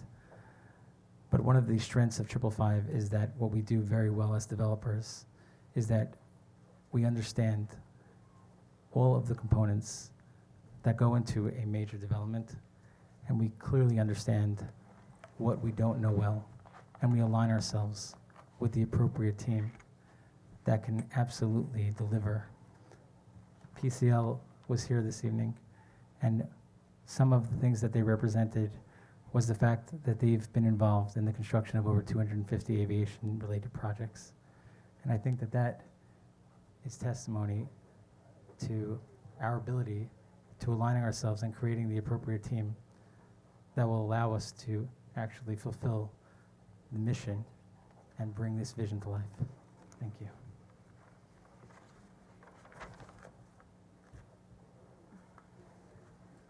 Is Mr. Preston going to answer questions? Because there were questions addressed to him. Yeah, I'll let them finish theirs and then I'll.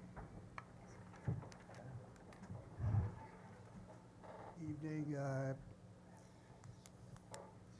Madam Supervisor and fellow council members. My name is Robert Hasday. I am counsel to CAT. I am also counsel to Illuminati. There are many people who, for whatever reason, are attempting to turn this hearing into a referendum on Daniel Preston. This meeting is not about Daniel Preston. It is about CAT. Daniel Preston doesn't control CAT. This session simply is not about Daniel Preston. This afternoon, there was written in the press a hatchet job article on Mr. Preston. Just outrageous. It was an ambush. It was unfair. Quite frankly, it was sickening. This session should not be a circus. Daniel Preston isn't on trial I here. just have to stop you for 1 minute. I don't think there's anything that's happened so far that represents a circus.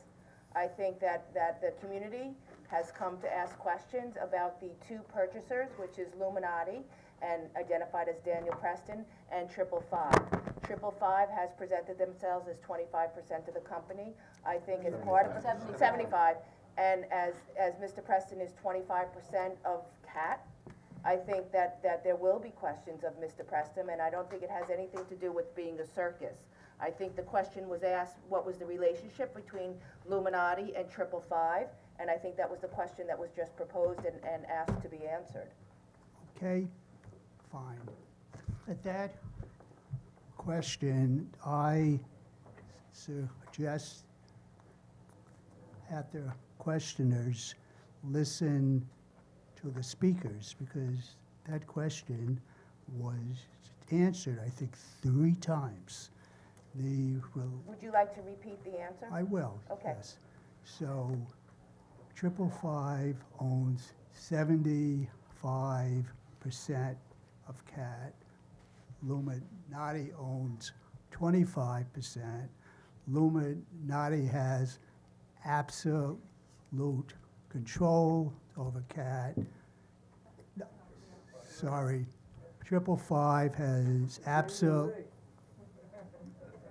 Sorry, 555 has absolute control over CAT. Illuminati has 0 control. I think the question was about the operational agreement between them, not just the percentages, but what would each partner be doing in the operational agreement? Basically, they will be doing whatever 555 says.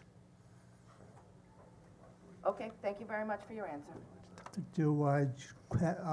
The questioner asked a litany of questions.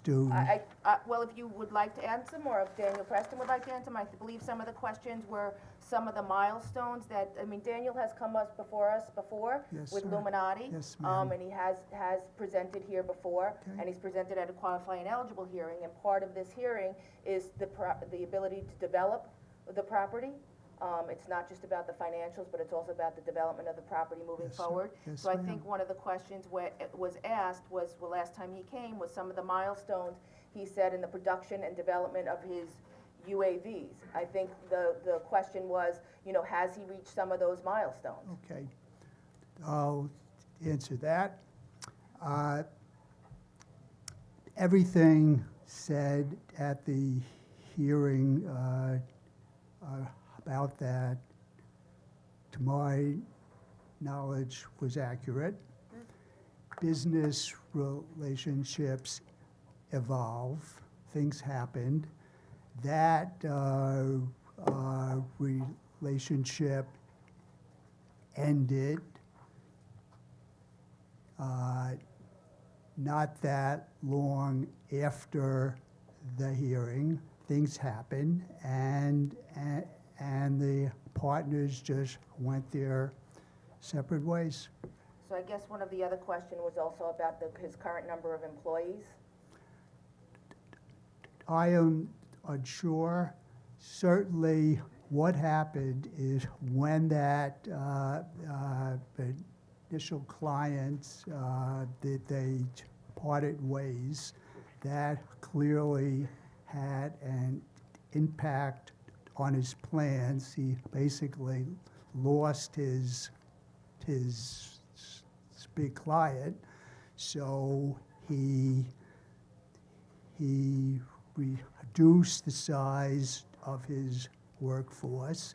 He concentrated on getting his infrastructure in place.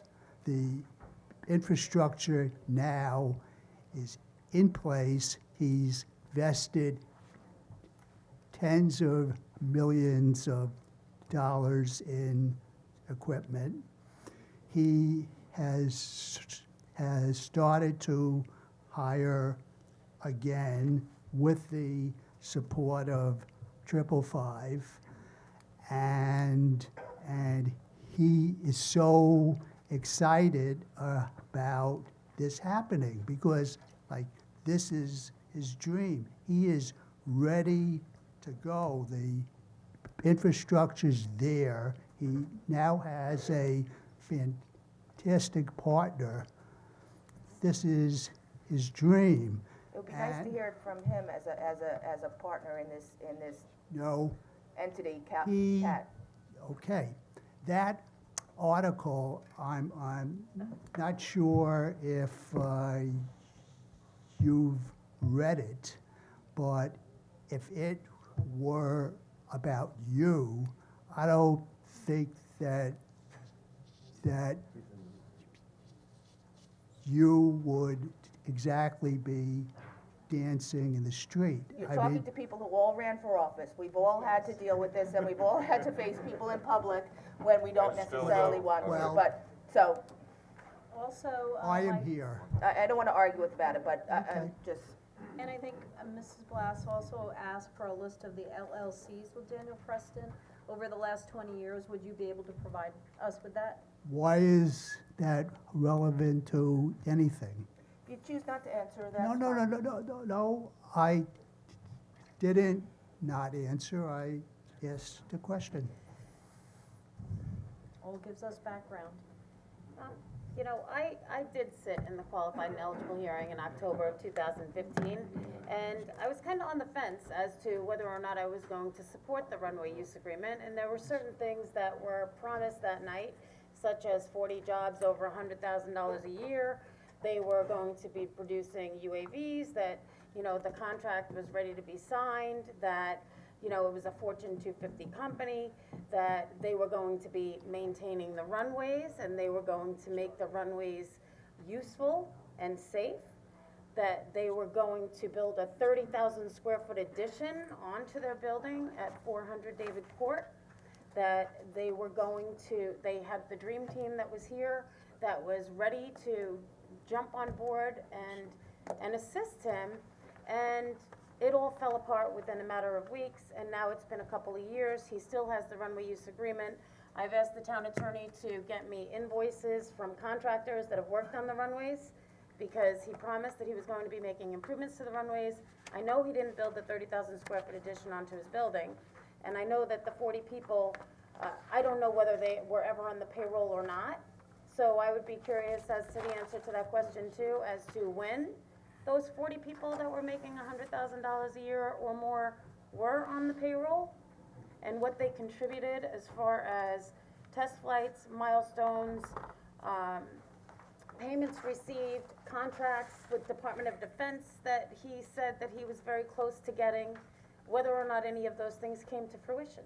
So I am very surprised that Mr. Preston is not here to answer these questions, because he is also partner of CAT and seeking qualified and eligibility. I mean, Mr. Gamazian, you and your family, you've done a lot of great projects and a lot of great things, and you put a lot of people to work.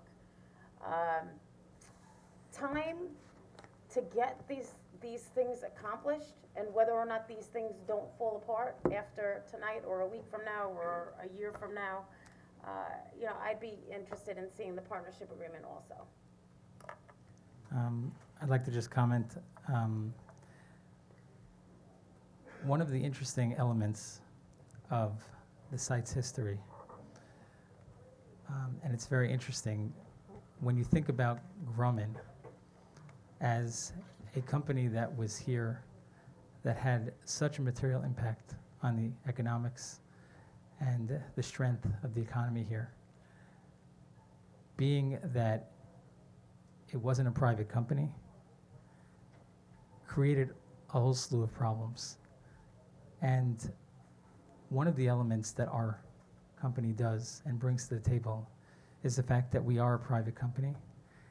And the pieces that fell apart related to Daniel's prior partner was related to a public entity.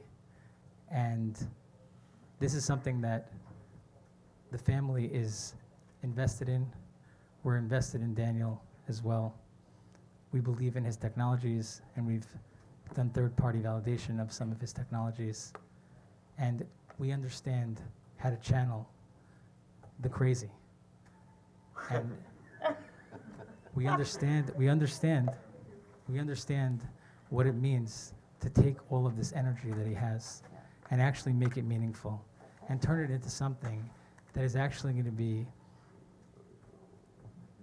I mean, in terms of the historical elements of what Daniel has and is capable of with our help, this is something that is going to be life-altering to both the town, the region, and we believe the world.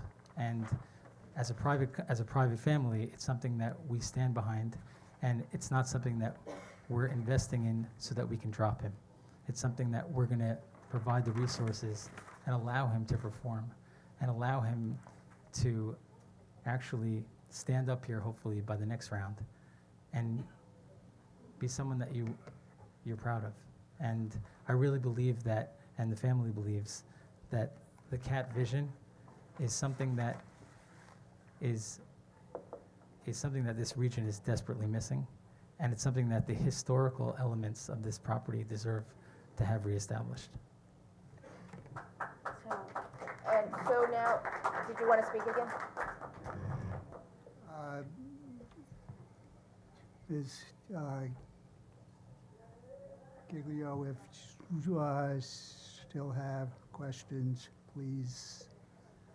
I was just piggybacking on the questions that were already asked that I didn't feel were answered. Okay, so, you know, as I previously stated, when, you know, Illuminati was basically a startup. It had one very big client. It had one very big contract. It had a contract? Oh, yes, it certainly did. Really? A very big contract with a very big company.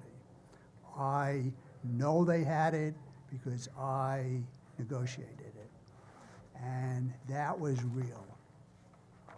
And it was hundreds of millions of dollars. sometimes business relationships don't work out. It's not because people are deceitful, it's not because they do crazy things, it's because two business partners just don't see eye to eye. That is what happened here. Now, is it shocking that a startup losing its big client, losing its big contract, is going to be in trouble? Is that shocking? No. And that is what happened. You know, Daniel, at the hearing, said everything he said, to my knowledge, was accurate. But things happen, and things happened here. And Daniel was in a very difficult situation. He had limited resources. He had grand ideas, limited resources. How does he build this building if he doesn't have the contract? He doesn't have any money. It's not that. Can we're gonna have more questions from the community, you'll have more opportunity to come up, Yeah. and I speak. done because I am happy to stop, believe me. Well, I'm sure you'll be back to defend it some more. So, but I think, you know, to your point, that's why we are here, because sometimes contracts don't work out from people, and we wanna see what's going on here. So, I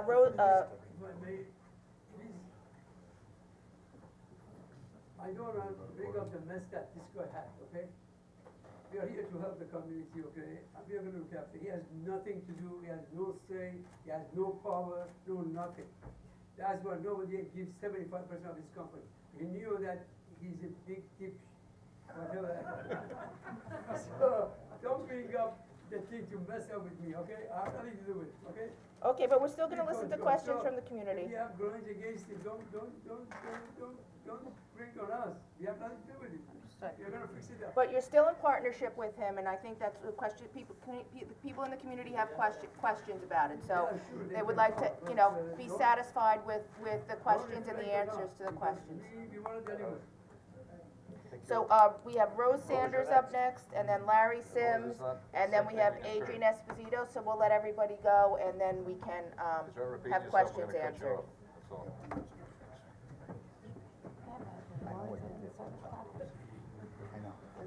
Good evening, Madam Supervisor, members of the Town Board. My name is Rose Sanders. I am both a community member and a member of an organization that's community-based, the Community Against Housing at EPCAL, but my comments tonight are not directly associated with our mission. Most of my questions are based on financial deficiencies. And according to qualified and eligible guidelines, there are certain financial thresholds that must be met. Therefore, I submit the following questions. Has CAT submitted the, pro forma financial statements for the project, including sources and use of funds? If they have not, why not? Has CAT submitted certified personal and corporate financial statements? If they have not, why not? Has CAT submitted documents showing property security for the project? If they have not, why not? Has CAT submitted documents showing past compliance with municipal laws and regulations? According to the CAT website, Illuminati has already invested $30 million into the EPCAL site. I'd like to know if that is correct. What has the money been spent on specifically? Was the town board provided with the details of how that money was spent? And was there, and why was the public not provided with the details of how that money was spent? Is Illuminati profitable? And there's a list of questions that follow that. Does Illuminati turn an annual profit? How much money does Illuminati make annually? What is the primary source of Illuminati's income? How much of that profit does Mr. Preston keep? Do we have any documentation to show Illuminati's finances? How many employees does Illuminati currently have, which I believe may have recently been answered?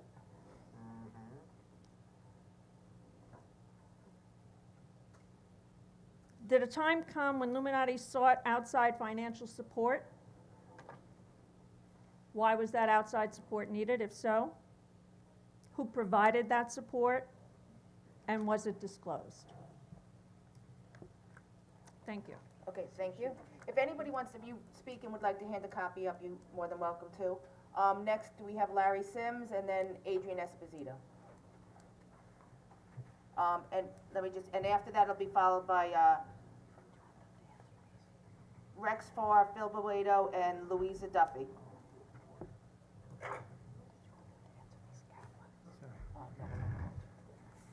Larry Sims, South Jamesport. I'm a little stunned.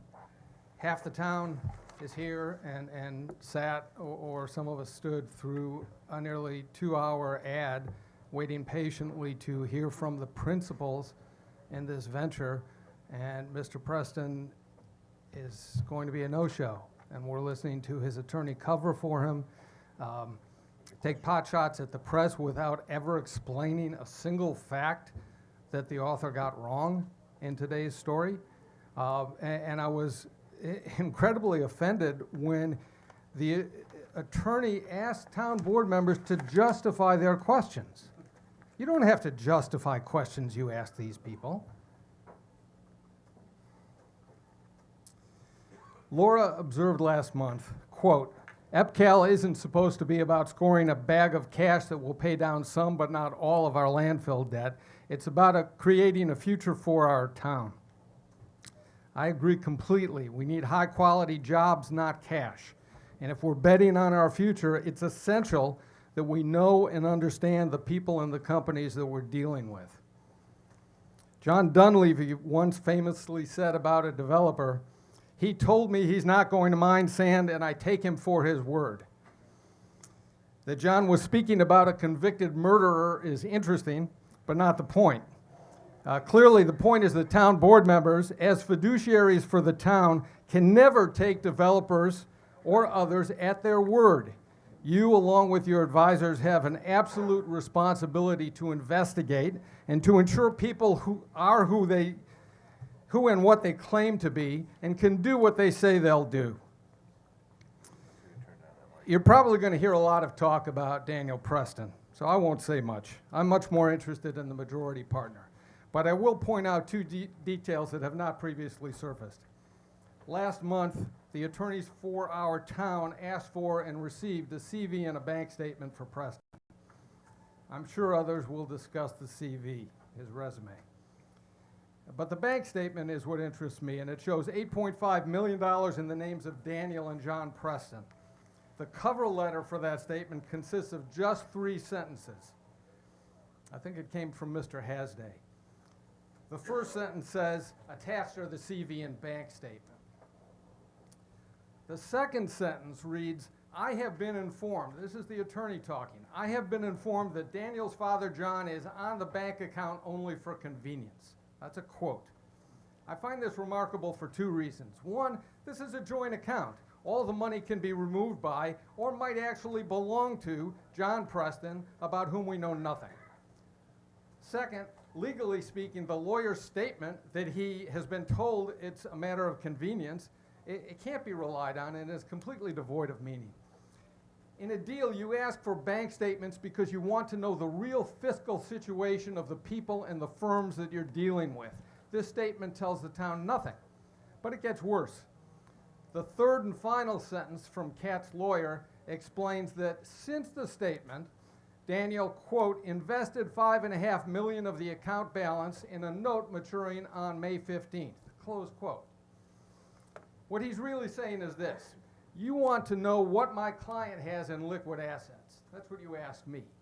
I'm showing you a recent bank statement, but Most of that money has now been removed from that account and placed in a financial instrument, the details of which I'm not going to show you or even tell you about. I find that unbelievable. Last week I received a phone call from a gentleman that I'll meet later tonight, Stuart Bienenstock. And he said he was director of business development for real estate in the northeastern states or something close to that. He had read some things I've published about this deal, and he asked if I'd be interested in discussing it. I was, and we talked for over an hour. The first thing I asked Stuart was whether he'd be involved in operations or was just here to help get the deal done and then move on to the next deal. He stressed that he was here for the long haul, involved in operations, and focused on the community. I have no reason to doubt that. He was pleasant and seemed sincere, but I never got a handle on what relevant experience and skills he brings to the table, and it wasn't for lack of trying. When Stuart forwarded documents after our call, I noticed a couple of curious things. The signature block read stewart@555.com, but the email actually came from a different address. It included 555 in his name, Stuart.Bienenstock555. And it came from the domain wem.ca, which is the home of West Edmonton Mall, one of their big retail operations.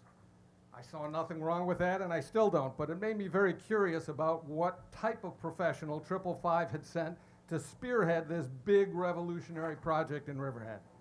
It didn't help, and was a little odd that his email signature block included no title. I confirmed with Town Hall that Stuart was part of the contingent that visited for the snowstorm meetings, but I couldn't find him referenced on any 555 sites. And yet he had told me repeatedly that he had worked for the family for a very long time. Digging a little deeper, I learned some things from publicly available sources. The info appears to be legitimate, but Stuart is welcome to rebut any inaccuracies. And I want to be clear, I'm not here to assassinate his character or anyone's character, but the town has to know who it's dealing with. And when there are inconsistencies, they demand further research. It appears that Stuart has not worked for the family for a very long time, but actually worked for 555 from 2002 to 2008. Prior to that, he did real estate lending as a VP at Bank of New York. More importantly, after 2008, after 555, he founded SJB Capital, describing himself as a real estate consultant and investor. In 2013, on his Twitter account, he called himself an office and multifamily real estate owner and manager in the tri-state area. In late 2015, he appears to have filed for bankruptcy in the Eastern District of New York and lost real property to One West Bank. I don't know whether that was a residence or commercial property. In December 2016, which I consider very recent history, he was on LinkedIn as a VP at a mortgage banker called Approved Funding Corporation in River Edge, New Jersey. This is not consistent with the statement that he's worked for the family a very long time, and I'm disappointed that he didn't share any of this history. Now, just a year later, Stuart Bienenstock is the face of 555 in Riverhead. I'll say it again. He seems like a really nice and sincere guy, and if I needed a mortgage, I'd call Stuart. But if I'm betting the future of our town on leaders or team members who must have deep, relevant experience and a highly specific skill set, I find 555 lacking. The vision 555 paints is not a conventional industrial park, but a true research park, including, according to Stuart, collaboration with major universities. I think what we've seen so far is highly non-specific, and it brings their judgment into question. Specifically, when I asked Stuart why CAT pulled the vision page off of their new website, he responded vigorously. Quote, "That should never have been published. It's Daniel's design. It's nonsense. It's a bunch of absurd language. It mentions dormitories. This is not part of our vision." Close quote. I accept that that may be true, but I'm disturbed that we don't know what the vision is.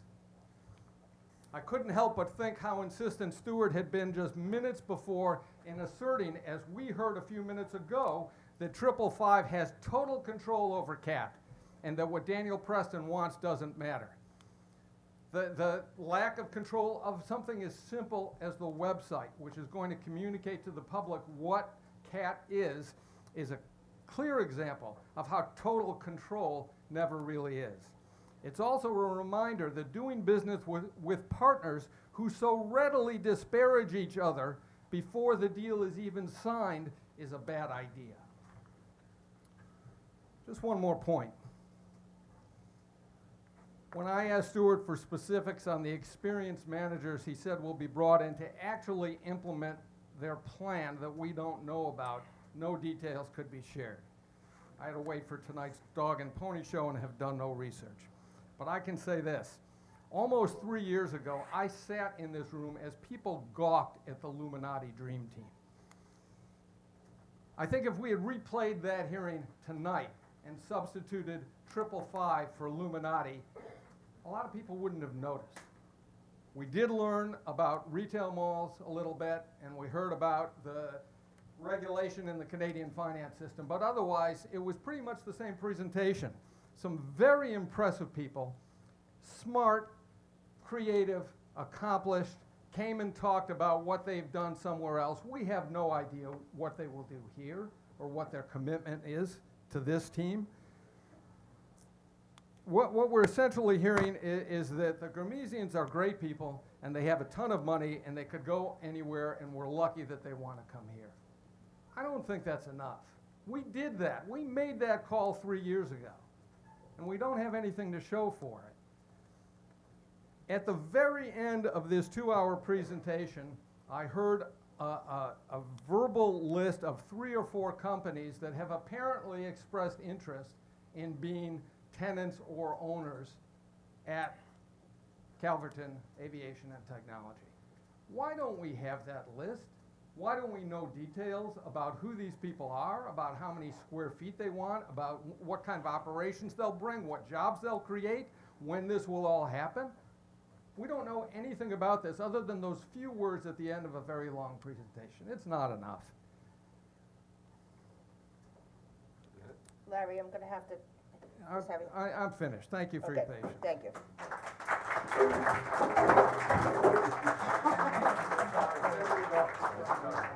Don't worry about it. It's a very And then, yes, Adrian. Hopefully we'll make it minutes. And I'm really gonna try and keep people to the 5 minutes so that we can. I only need 3. Okay. Good evening, Madam Supervisor, and also members of the board. My name is Adrienne Esposito. I'm the Executive Director of Citizens Campaign for the Environment. Some of you may know we have over 30 years' experience protecting drinking waters, surface waters, coastal waters, and the air and land resources of New York State and Long Island. We have thousands of members in the town of Riverhead. I come today with really just 2 points to make, so I don't need the full 5 minutes, you'll be happy to know. But this is a hearing on qualified and eligible.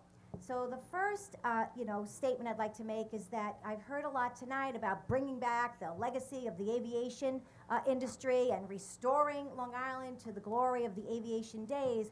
And there's one part of the legacy we don't want to bring back, and that's the dark legacy of the aviation industry, and that's the toxic waste legacy that has left across Long Island. And many of you may know, but literally there are many plumes that still exist. Plumes are areas of toxic waste in the groundwater that still exist and are still being remediated throughout Long Island. The most noted one is the Grumman-Northrop plume in Nassau County, where the state actually just chipped in $150 million to accelerate and expedite the remediation there. And so the reason I'm raising that is we heard from 15 to 20 intelligent men, but not one, members of the board, talked about their ability or their experience or their qualifications in either environmental protection or remediation if or when it occurs at an aviation facility. So it begs the question is why is that not highlighted as a priority, and should it be? It also begs the question is, and look, I know the laws have changed since the historical days of the aviation community, so please don't feel the need to update me on the laws and the codes. But I also happen to know that mishaps still happen, and accidents happen, and sloppiness happens, and all of that threatens us even more because of the sole source aquifer that we live on. So as due diligence and as, doing the qualified and eligibility, investigation, we would like to have been privy to some of their environmental qualifications, as well as how much money they have, and skill in building malls. And then the second thing I'd like to just identify is, on Long Island sometimes, and maybe I'm a jaded Long Islander, and if you want to say that, then I'll just say guilty. There's a lot of bait and switch that occurs. So one of the questions tonight is, does this company have aviation experience to build, but also succeed in an aviation development? And if they don't, and I'm not making this accusation, I'm asking, what safeguards do you have that this isn't a bait and switch? I mean, we heard from the governor's daughter of Minnesota, who called the Mall of Americas a, quote, unparalleled wonder, unquote. In New York, it's a mall. And in Riverhead, you've worked really hard, and it's getting traction now to restore and revitalize the Main Street area and the downtown area. It's looking good, much better than it was 5 years ago.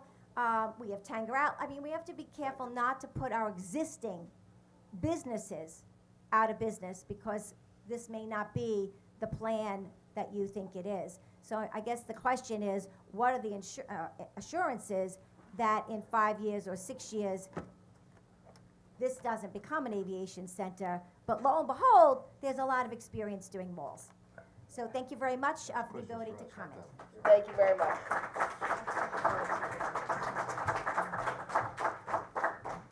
I will give you an opportunity to get up and talk, otherwise we will keep asking questions, letting the community to get up. If anybody want to address anything, I think the questions were about financial.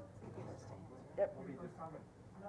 Just one comment with regards, it's a very valid question, because clearly I was working for the company almost 45 years. There's a real problem with water supply and kind of contamination. I want to make it very clear, metals are no darn good. It's metal processing causes that. The fact is, what you do in a lot of the cases like the F-14, use metals like titanium and aluminum. I just want to interrupt you for 1 minute. Just restate your name, because we're just keeping a record. That's the long name, Poveromo, PLV, all right. So what I want to understand is, when you're working with advanced composites, it is a green material.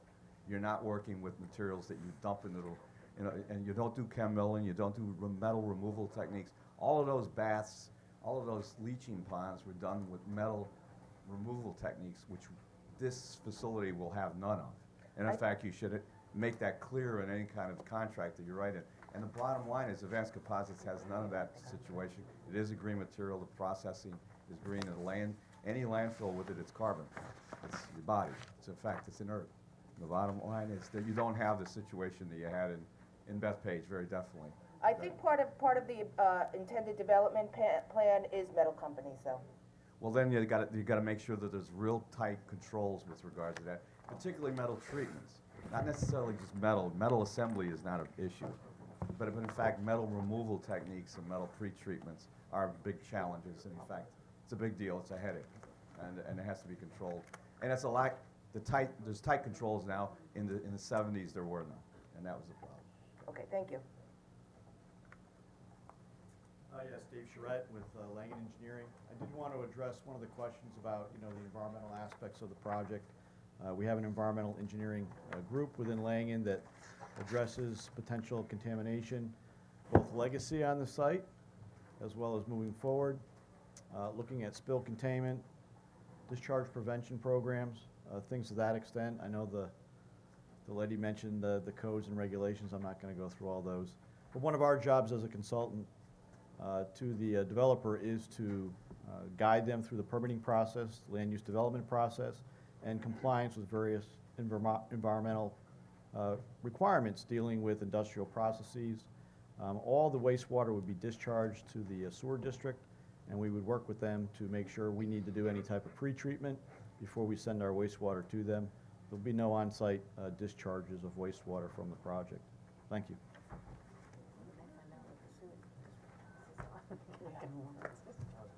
Did anybody want to get up and answer any of the financial questions? We're taking notes all the way. That's fine, so we're gonna let people keep talking and then, okay, Work their way through so we have a full picture. that works for us. All right, who's up next? We have, who did I say? We have Rex Farr, probably. Rex Farr, Phil Barbado, and Louisa Duffy.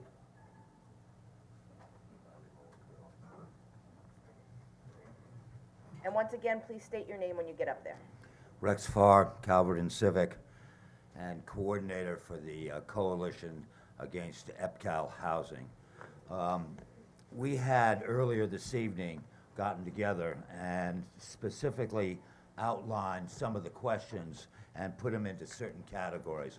What I'm going to do is submit the master list, okay, that we hope you or the prospective buyers would answer, and that way.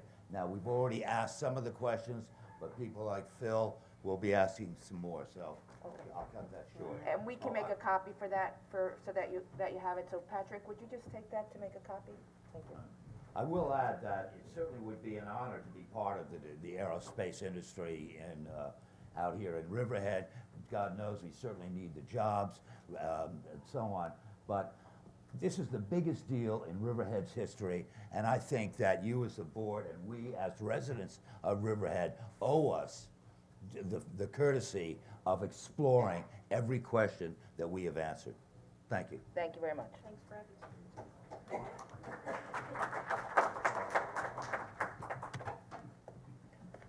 Can't take it. Good evening, Madam Supervisor and members of the board. Phil Barbado, Jamesport.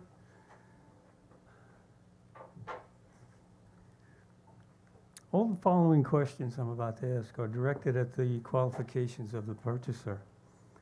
We cannot judge the qualifications if we can't be certain of who the purchaser is, what land is being developed or preserved, and what the project is. I've stood here all night, and I still don't know what this project is. I don't know about the rest of you. We heard a lot of attaboys and they're nice people type comments. But what is the project? Please tell me.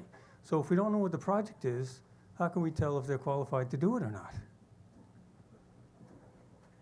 The purchaser of this property has morphed into at least 4 different legal entities over the past year, with different control and financial involvement from Illuminati Aerospace. Now we hear that Illuminati has nothing to say about any of this, so that's interesting. How can we be assured that the current version of the purchaser will remain and be qualified and eligible to complete the project? What assurances do we have? We've had 4 morphs of this organization in less than 12 months. How can we be sure that they're going to finish the project that they're proposing once we learn what it is? The map referenced in Exhibit A of the contract was missing from the material published in the hearing announcement. Earlier versions of this map were not clear enough to fully understand exactly what land is being sold, what portion of that land can be developed, and what portion of that land cannot be developed. Will a map clearly showing this and the acreage in each category be produced and available to the public before any decision is made on the qualifications and eligibility? I think we have posted one outside, just so you know, if you want to take a look at, but we can get you another copy of, but we have posted one outside. Yeah, what I'm saying is, I know. it hasn't been easy to find, and It was two maps that had to be put together for the website, so that was difficult. we were really hoping that we'd see a real live presentation of that tonight. Third question, Exhibit B, the intended development plan, is far too general and vague to permit any reasonable evaluation of the purchaser's qualifications.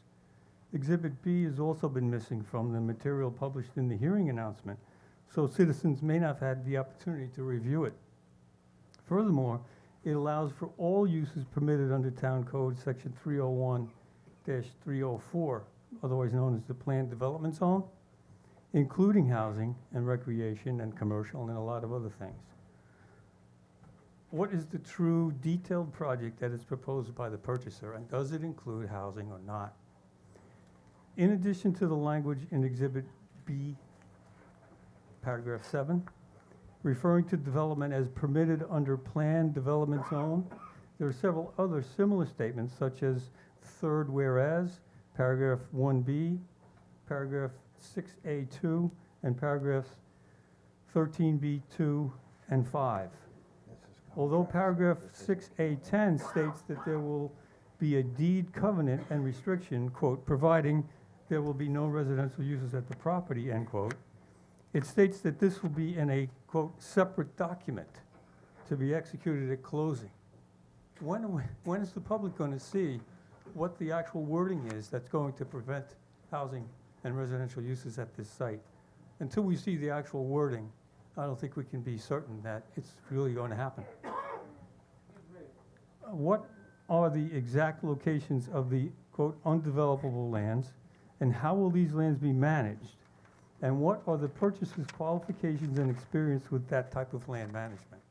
They may know it from a point of view of studying it in college, but what is their actual on-the-ground, boots in the wetland experience in managing these kinds of lands? With respect to the CAT proposal, we asked that they clarify Exhibit B, the development plan in the agreement concerning the acreage, as I mentioned, for each of those categories, developable and non-developable. Will the applicant support zoning changes to prevent future use of EPCAL land for any and all part-time or full-time residential, retail, and entertainment use? There was a description on the website of CAT that talked about dormitory. That's residential, in my opinion. I hope it's the same as yours. What is Mr. Preston's and the Gomesians' experience of maintaining natural habitat, as I mentioned? And finally, no, I got two more. What is your intended use of the undeveloped acres? In other words, how would they agree to restore them and turn them over to a public agency, the state, or an agency that actually knows how to manage these lands and make it into a park? We've heard a lot of people say that they have, they know about CAT, they know about 555, and they have worked with them in the past. We should ask them for any legal, financial agreements, any commitments in writing, legally enforceable between the folks that are testifying tonight and 555 or CAT. It's nice to say, oh yeah, we want to do business with them, but what is on paper and how is it notarized? Okay, We want to see real agreements. And finally, we should ask them if they intend to use union labor in any construction on this site. I don't think that's been their experience. Okay, Thank you. thank you very much. And then we have Louisa Duffy, is she here? And we're gonna be followed by George Hofbruckner, Linda Prizer, and then Peter Tishner.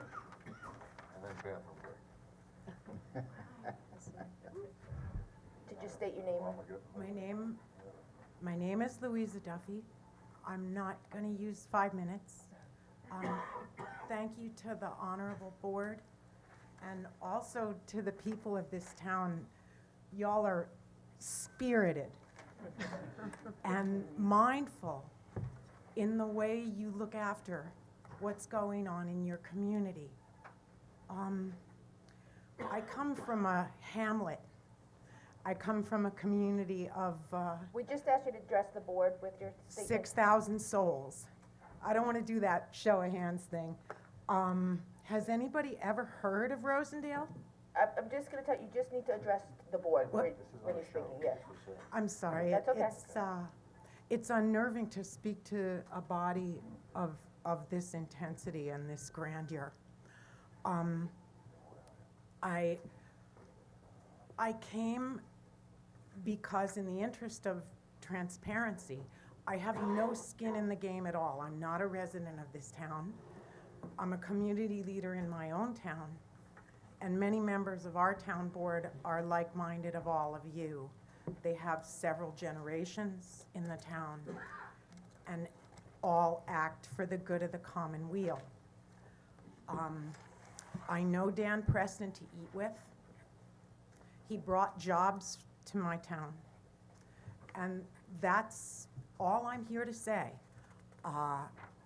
He came to my community, bought a home, began a business there that brought jobs to our men that exist there to this day. Not jobs of the grandeur of the jobs he intends to bring here, but a living wage and jobs that are sustained for working families in my town. I haven't read the paper, but I also feel confident that if Dan understood how spirited this dialogue has been, he would have been here to stand up strong with his partners and to answer all of you. I would like to say that in any town, at least in my town, and again, we're only a hamlet. It's about 3,000 taxpayers. It's not even 6,000 adults. It's 6,000 souls. When you want change in your town or when it's offered to you, you have a duty to examine it as intensively as you can and then to decide. But change is a contact sport. People that bring ideas and proposals to your town that morph. The Gramasians are a dignified family and qualified in every possible way. And change is a contact sport. And I hope, like Mr. Gramasian said, that when it's all said and done and you've examined every scintilla of the things that your constituents have asked for, that you'll make a decision and you'll let them do this for you. Thank you very much. Mr. Hofbrechter, you still here? Yeah, he's back there, there he is. George. And then Linda Prizer is apt to follow that, and then Peter Tishner.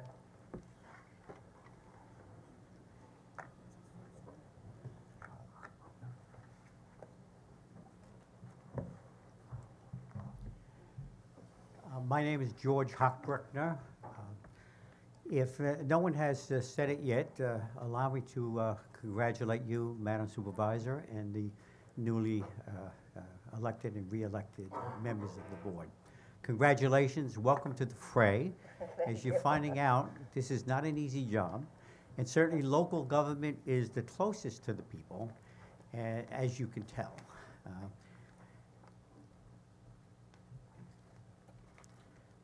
I am the former New York State Assemblyman and Congressman. I've lived in Laurel for the past 20 years. And as the Congressman for this district for 8 years, during the early 1980s, I wrote and shepherded into federal law the gift of the 2,900 acres of the EPCAL to Riverhead Township. I had worked as an electronics engineer on the Grumman F-14 Tomcat for 6 years and understood the value of the now-named EPCAL facility. When Grumman abandoned the EPCAL, the Navy wanted to just sell it. However, Grumman had been paying voluntary payments in place of taxes, and their absence made a big hole in the Riverhead budget, which could really only best be filled by gifting the property to Riverhead and maximizing economic development. My commitment to maximize the economic development convinced the Clinton administration and the Congress, especially Senator John Glenn, who headed the Senate committee that handled property sales. I convinced him to gift this property to Riverhead. Allow me to share some additional local history. In the late 1990s, when the EPCAL was gifted to Riverhead, Jan Berman purchased 500 acres, including most of the buildings. For more than a decade, no further land sales occurred. Habitat developed, critters came, and the New York State Department of Environmental Conservation stepped in and claimed that while Riverhead owned the EPCAL property, the DEC controlled its use. In 2013, Riverhead hired me as a consultant to help break that deadlock between the town and the DEC. We were successful, as you know, and that's why there are 600 acres at the EPCAL that are being released by the DEC for economic development and are currently a part of this sale. Also, as a former state assemblyman, I also helped pass special state legislation with Senator Ken Laval to expedite the sale of EPCAL lots. My view continues to be that the highest and best use of the EPCAL is as an aviation aerospace facility. As the elected leadership of the town of Riverhead, you now have an opportunity to sell the remaining acreage of the EPCAL to a group that can restore aviation aerospace to the EPCAL site. Now, clearly, you have major concerns. I have lived locally for the last 20 years, and like you, I have felt the frustration of how this great gift from the federal government to the people of this town has not gone anywhere. It's time to make a decision. My question to those who question what 555 wants to do is this: what will make you happy? You have a history of many years of nothing happening because people have raised issues. Yes, some of them are important. Is Daniel Preston a great partner? I don't know, probably not. The fact of the matter is, he is a fellow who has a dream, who has the capability to build composite wing aircrafts that will in fact, no one's talked about the program. What is he doing? Why did he invest tens of millions of dollars already at the EPCAL, getting to where we are today? What he envisions is a high-flying aircraft made of light composite wings, loaded with solar panels, feeding batteries, and those batteries driving a couple DC motors, running motors that this aircraft will circle from 60 to 80,000 feet up very slowly, as you've seen for those of you who have come and seen his aircraft that Hexa was involved in. And so they will fly in a circle for months at a time, giving a footprint on the ground where anybody in that footprint will have internet and communication service.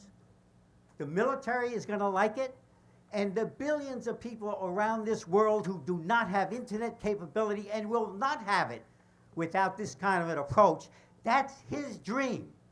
Is he a good businessman? Probably not. Has he had bad fortune? Sure. Facebook walked away. John Katabasidis walked away. But finally, he brings you a quality company with a great history, which is bringing in all kinds of talent that's going to do what you want to do, and we're here listening to nitpicking. Forget the past. It's taken you nowhere for 20 years. For Pete's sake, give these people a chance. They've got the resources. Daniel's got the smarts. We've got other people who want to buy in here and make aviation aerospace a reality back at the Grumman facility. I worked there for 6 years on the F-14 as an electronic engineer. I know what that facility can mean in terms of potentially thousands of jobs. It's time to make a decision. It's time to say, forget the past. Yes, a lot of stupid, dumb ideas came down that got rejected. Some good ones came down and also got rejected. But we are where we are today. And in my view, you will not have a better chance to bring aviation aerospace back to Grumman back to the EPCAL facility. What are you gonna put a solar farm in?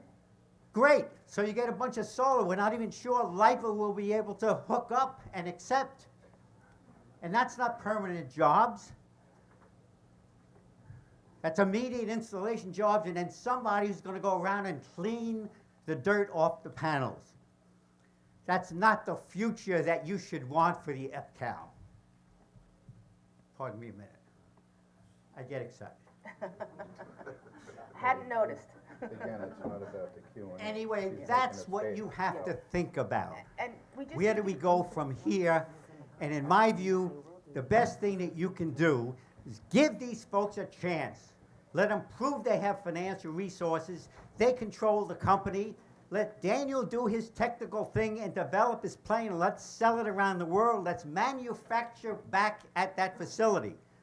This is your best game in town, and I appeal to you to consider this seriously. Put aside the stupid picayune crap from years ago and even recently, and look at today's opportunity to bring aviation aerospace back to that facility. Okay, thank you very much.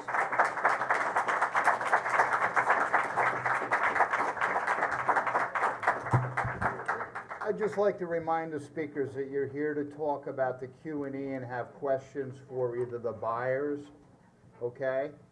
It's not about statements whether you're in support or not in support of it. It's strictly a Q&E hearing, and it's strictly to be held in that manner. Thank you. Absolutely. And good evening to Madam Supervisor, Councilwomen, Councilmen.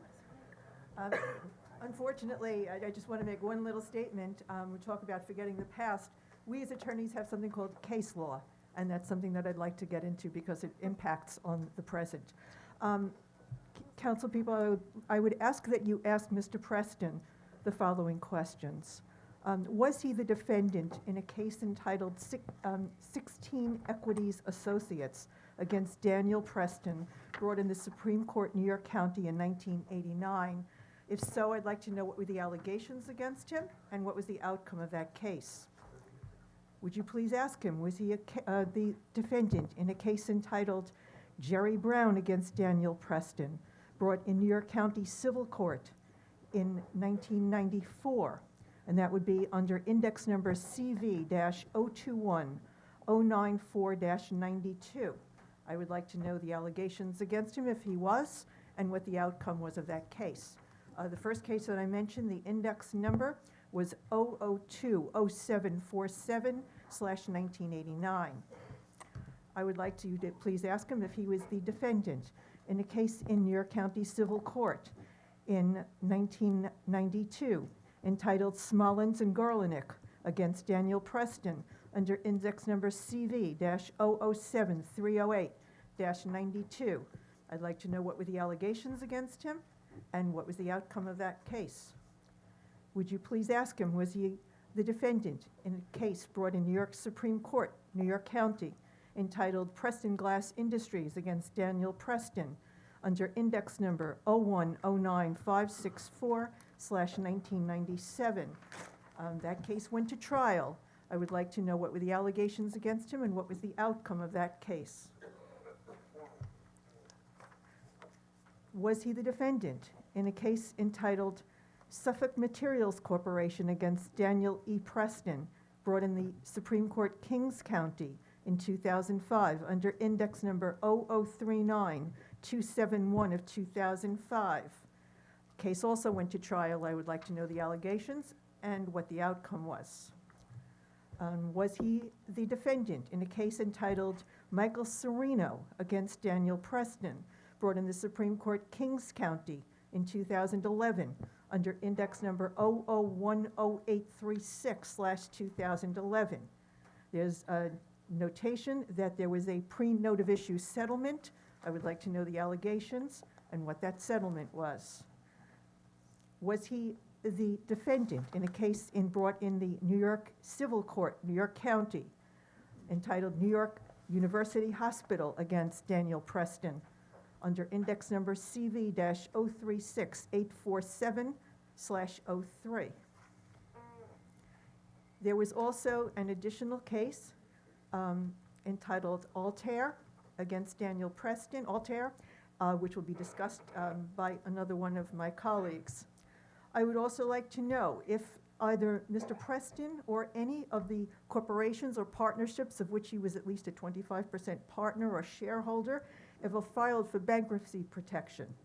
I would also like to know if there were ever any landlord-tenant cases brought against him. And I also would like to know any and all other legal actions which were brought against him in any court in any state. Thank you. Thank you very much.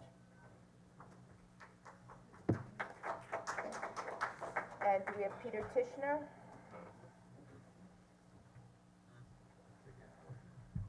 Well, thank you, Board, for taking the time to hear us all, and thank you for everybody who showed up here tonight to bring up concerns. My concerns are really regarding the water, and I know it will touch slightly on what Ms. Esposito has said and what Mr. Ebner may say as well. I would like to know what the practices are, the intended practices, industrial practices that are going to be taking place on this property. What kind of environmental impact will they have? They suggest they're going to be hooking up to the Riverhead Sewage Department. Is the Riverhead Sewage Department capable of handling that added usage? As well, on the same topic, we're also talking about an extension of water mains. And is the Riverhead Water Authority capable of handling that extension?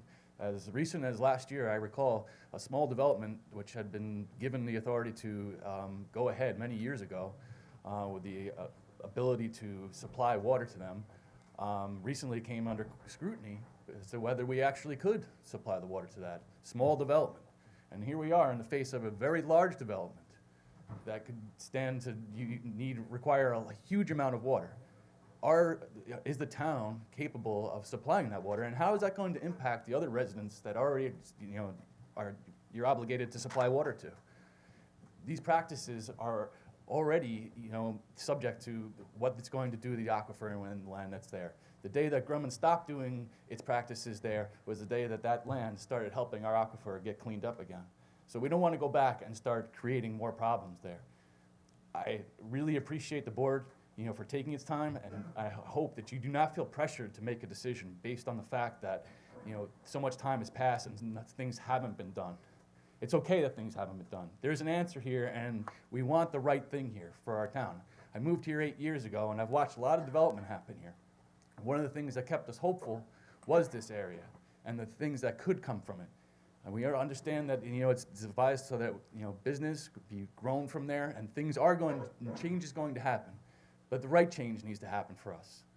And, we need to make sure. We can't feel pressured to do something just because there's an answer here. So. Okay, thank you. Thank you. And Larry Brown Jr., Taqui Turchin, and George Salzman Jr. What? Salzman, sorry.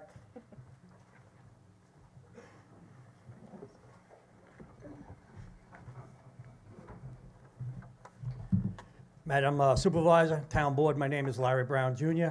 I am I'm here on behalf of the Manorville Fire District, but step back personally. I worked 9 years at Grumman's. My father had 39 years at Grumman's. My grandfather worked at Grumman's. So I have a lot of connection to there. My son is a fifth generation in Manorville, dates back to 1906, so I know this area well. But on the fire service side, what my question is that while Grumman and Navy was there, they took care of the inside of the property. Any accidents or anything happened on the outside, such as December 1970 when the F-14 crashed, they had no vehicles to get into the woods. Manorville Fire Department at that time had our brush trucks, was able to assist them to get into that area. So now that the Navy is gone, Grumman's gone, 90% of that facility is in the Manorville Fire District now. We would like to know what your plans are when you operate. Are you going to have your own fire department in there? If not, are you going to go to the ADA and try to take tax dollars away from us? Or are you going to come to the table and work with us to protect your area? Thank you. Thank you very much. And thank you, Mr. Brown, for being the most succinct. So we have Takwi Turchin.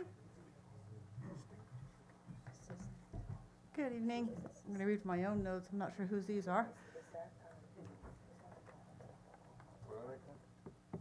So good evening, Madam Supervisor and our board. I'm going to display a healthy amount of skepticism and yet friendly. We do have a due diligence as residents. That's where I hope I fit into tonight's event. My name is Taki Turchin. I live in Riverhead. I'm a member of CAEH. One of a few of our other members have spoken tonight, Citizens Against EPCAL Housing. I also embrace the idea of aviation returning to EPCAL. I have a particular fondness for aviation, but I also see that the use can benefit us as a town and the eastern end of Long Island. My questions speak to integrity and responsibility of the applicant sponsor. My following questions have been answered partially, and yet here they are for the 555. I'm going to do this in under 5 minutes. All right. So there's 6 questions.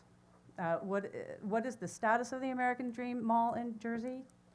Did you purchase that mall in 2011, 7 years ago?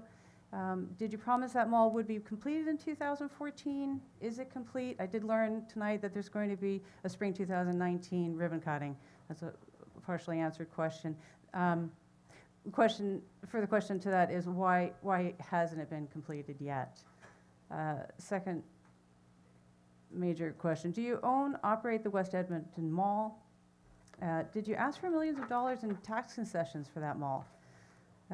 Did you know that the mayor of Edmonton, Lawrence Decor, reportedly criticized your methods and stated that your group, quote, provided less documentation, unquote, for these millions in concessions, that a, quote, group of Boy Scouts asking for a $1,000 grant, end quote. I'm bringing these questions together. Some of them are from the Bloomberg article. You'll probably recognize some of the quotes from there. Number 3, do you own and operate the Mall of America in Minnesota? Did you know that a Minnesota State Senator, Michael Freeman, reportedly criticized your methods and stated your goal, quote, your goals appear to be build the best possible project with the most public dollars, end quote. Again, from Bloomberg.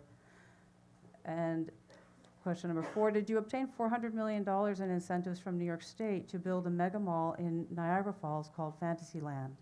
Also from the Bloomberg article. Was that ever built? Did you also seek to obtain incentives from Canada? Do you know that local reporters referred to this effort as, quote, shadow play? Number 5, did you propose a $600 million mega mall in Maryland? Was that ever built? Do you know that Doug Duncan, the head of the county government, reportedly said that project failed because you, quote, expected the public to just keep putting more public money into the project? And lastly, number 6, did you also propose an $800 million mega mall in Las Vegas, and was that ever built? And I thank you. I can submit these in writing without my notes on them later tonight. Okay, thank you very much. Thank you.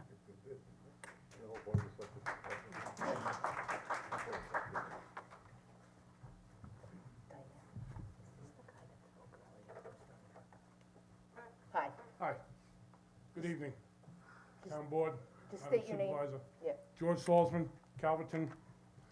I understand that this is just a Q&A, and I wasn't prepared for questions, so I don't want to take up any time, Mr. Hubbard. I just want to say that I reside in Calverton. I live in Timber Park, and I represent Nassau and Suffolk County carpenters, and we are in support of the project, but in all good taste, I trust in our town council. I'm sure that you guys will make the proper decision, and after reviewing everything. It will bring a lot of jobs for construction and for our new generation up and coming to try and keep them here. And I don't have any specific questions. I had a whole speech, but I'm not going to get into it. So with that, I just want to thank you for your time, and we're supporting the labor end of it, and we trust that you guys will make a good decision. Thank you very much. Thank you.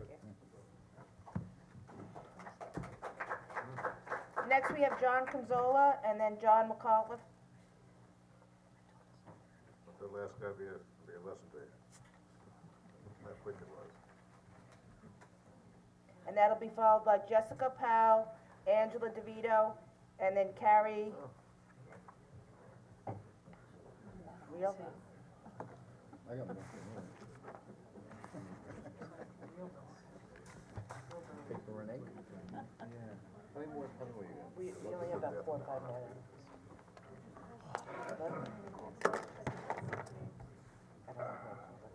Hi, just state your name, please. Good evening, everybody. John Consoli, I represent the group Long Island Needs a Drag Strip. I just want to thank everybody for giving us the chance to speak tonight, and also for everybody here and speaking on behalf of their organizations. One thing that I think everybody is concerned with is this the right decision for the town? Obviously, this has been going back and forth for a while now, so I'm sure not just myself, but everybody here. Just want to make sure that the town is looking out for the best interests of everybody involved. One thing that I do just want to state very quickly is part of the deal from the Navy. I just want to read a quick thing. In an effort to take advantage of the natural features found at the Calverton property, the 1996 reuse strategy proposed 938 acres plus or minus of nature park and recreational areas located throughout the Calverton property.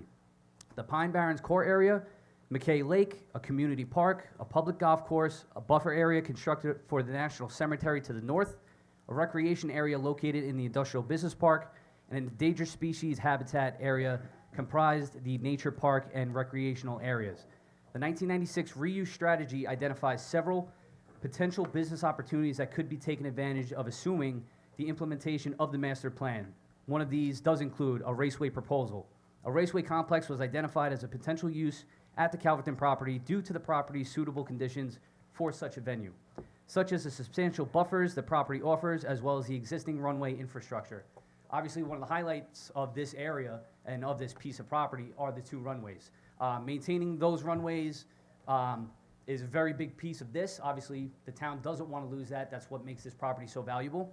Another thing that we just want to mention is, obviously, with the new people that are on board, it has felt rushed. I think with the meeting in December and the 3-2 vote, obviously with the new people on board, we want to make sure that everybody is doing their due diligence here and entertaining all options. Motorsports Park would certainly be an economic generator. That's what this piece of property was sold off, when the Navy sold it to the town, to put the property back on the tax roll, and that's what a motorsports park would bring back.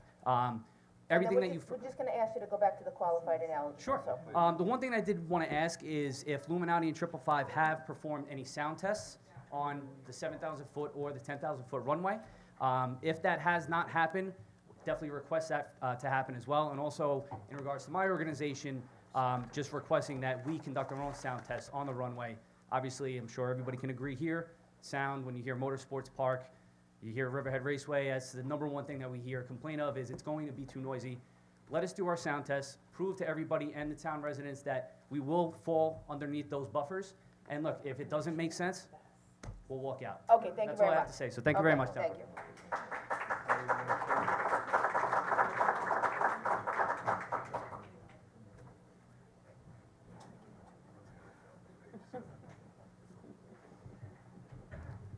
John McAuliffe from Rolling Woods in Riverhead, also with the Coalition Against EPCAL Housing. First, I want to express some sympathy for the big delegation that's here tonight. You have walked into the middle of a buzzsaw. You probably don't know all of the origins of it. I'm going to say a little bit about it. I'm going to ask that for the record, the article in today's Riverhead Local be entered into the record of this hearing, since I think it's material. You can't simply dismiss 25% of your ownership when it's that 25% which has brought all of us here tonight, including you. If that person had not done the smoke and mirrors, had not had the relationship with a very manipulative previous supervisor, this meeting would not be happening. And I wonder if you... John, you need to address the board. Sorry. I'm wondering whether they have been made aware of this history and why there is so much pushback from the community at this point. In particular, the Altair story was referred to earlier.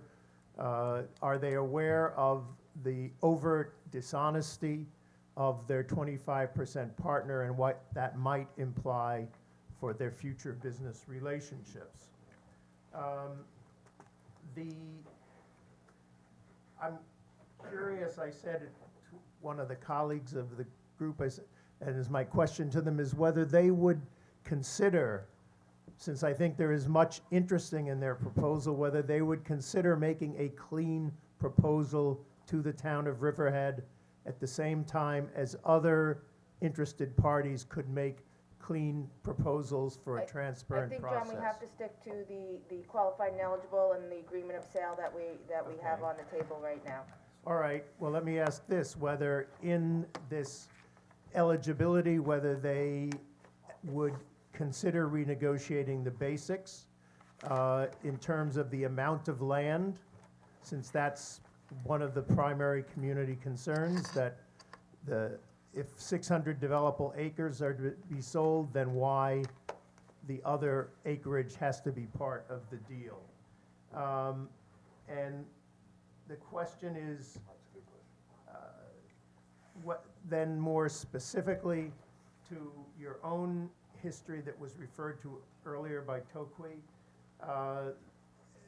are you prepared, is this new entity prepared to pledge to the town that it will not come back to the town for IDA requests, municipal bonds, and the other methods of financing that have been criticized in Minnesota and New Jersey?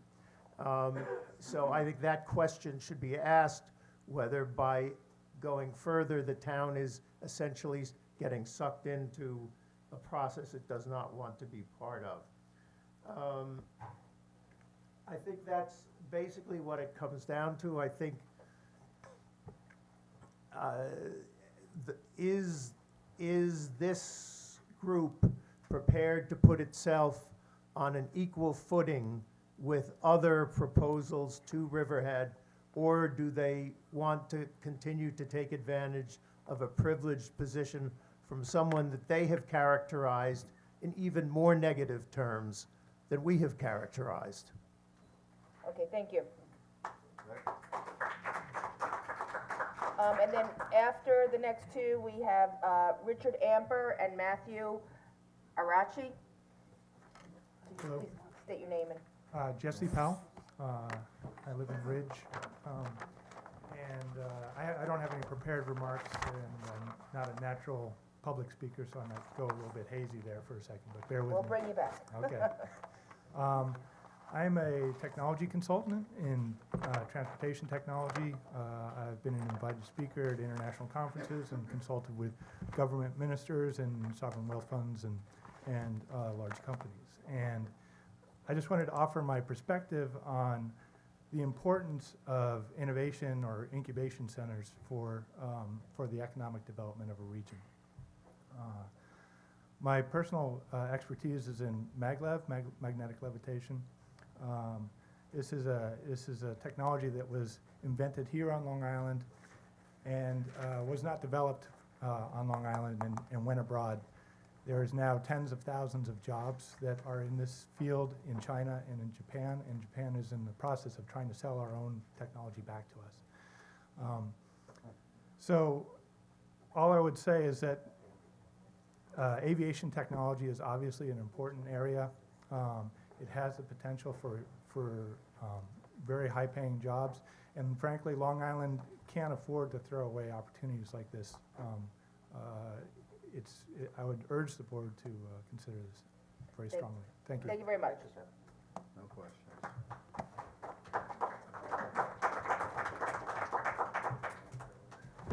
We have, after Angela, we have two more people, just so, in case anybody's wondering where we're I'll at. start thinking about revving up your cars and going home. Good evening. I'm Angela DeVito, South Jamesport. I'm here on behalf of my civic association, the Greater Jamesport Civic Association this evening, as well as I'm a member of the Coalition Against Housing at EPCAL. I'd like to just expand a bit on John McCullough did ask the question. but I think it's important for us to know, in light of some recent industrial development agency decisions in this town that were directed, in essence, by monies in the way in which the projects had been funded. I refer specifically to Georgia Greens with their 30-year bonds. They needed to have a 30-year IDA tax exemption as a result. So I think that I would ask you to ask the applicants here tonight for a list of all public monies that have been received, or any affiliate of them, by them, or any affiliate from New York State, including any tax incentive packages and grants for development at EBCAL. Also to ask them that does EBCAL Aviation and Technologies intend to request any additional public monies, including IDA requests, municipal bonds, or other methods that may be used to finance their venture. I would ask specifically if there is any effort to contact our IDA, would they be willing to absolve themselves of that availability of benefits from this town for public monies? You know, one of the things that we're talking about this evening is that this is supposed to be an economic generator, and we're looking not just for the sale to put your money in your bank, but long-term with the property taxes that you will accrue from it, as well as other benefits. And if you give them away through the IDA as development goes forward, it will be many, many years before we realize those. And as a final note, my colleague Phil Barbado did ask if this was going to, if it would go forward, and whatever project goes forward at EBCAL, is it going to be union built? I think one of the things that I would like to ask, and have you ask the applicant, are they considering a community benefit agreement as well as a project labor agreement as they go forward with their project here at EBCAL, if it's approved? Thank you. Thank you. Thank you.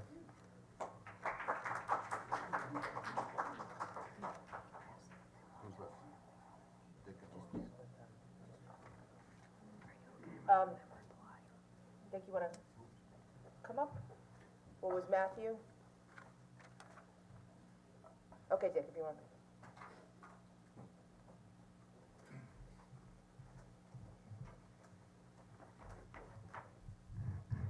And my name is Richard Amper. I'm Executive Director of the Long Island Pine Barren Society based here in Riverhead. My question is, what experience does Calverton Aviation and Technology have, A, and this is a quote from your own documents, in the construction and operation of commercial and industrial aviation and associated businesses, as well as other uses consistent with the PD zoning district, unquote.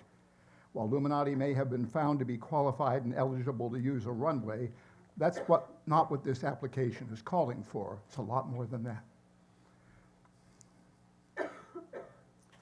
The application specifically acknowledges that, quote, this is highly conceptual and thus ambiguous.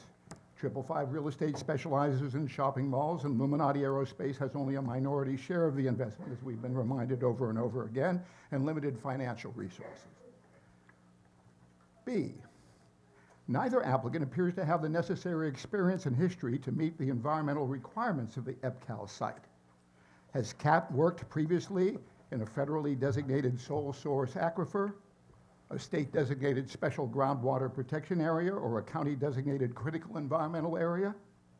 The U.S. Navy and Grumman Corporation were unable to protect the groundwater resources on this property, which makes anyone think that Illuminati and 555 Real Estate can meet the environmental protection requirements of this site.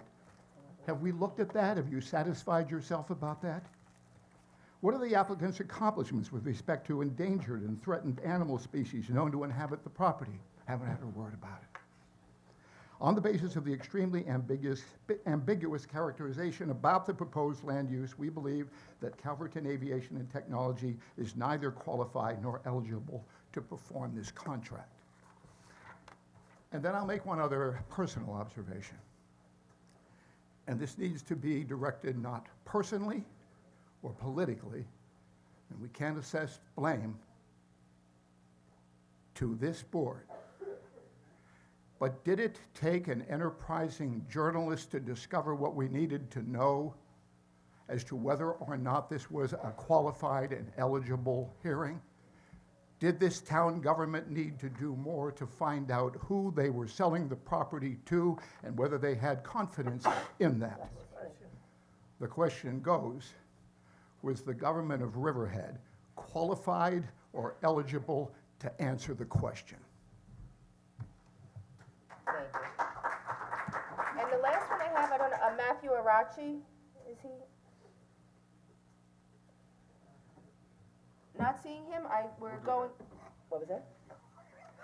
We're going to, we're going to adjourn for a few minutes, we're going to go into executive session for a few minutes and decide whether we're going to continue tonight or to hold this over, so, a first and second. The basis for the executive session. The basis to, confer with council. So moved. Second? Favor? Yes, aye. Okay. I didn't know this apple was So we'll go over here. Let's see, do you want to open it to have them address any questions? Well, let's open it.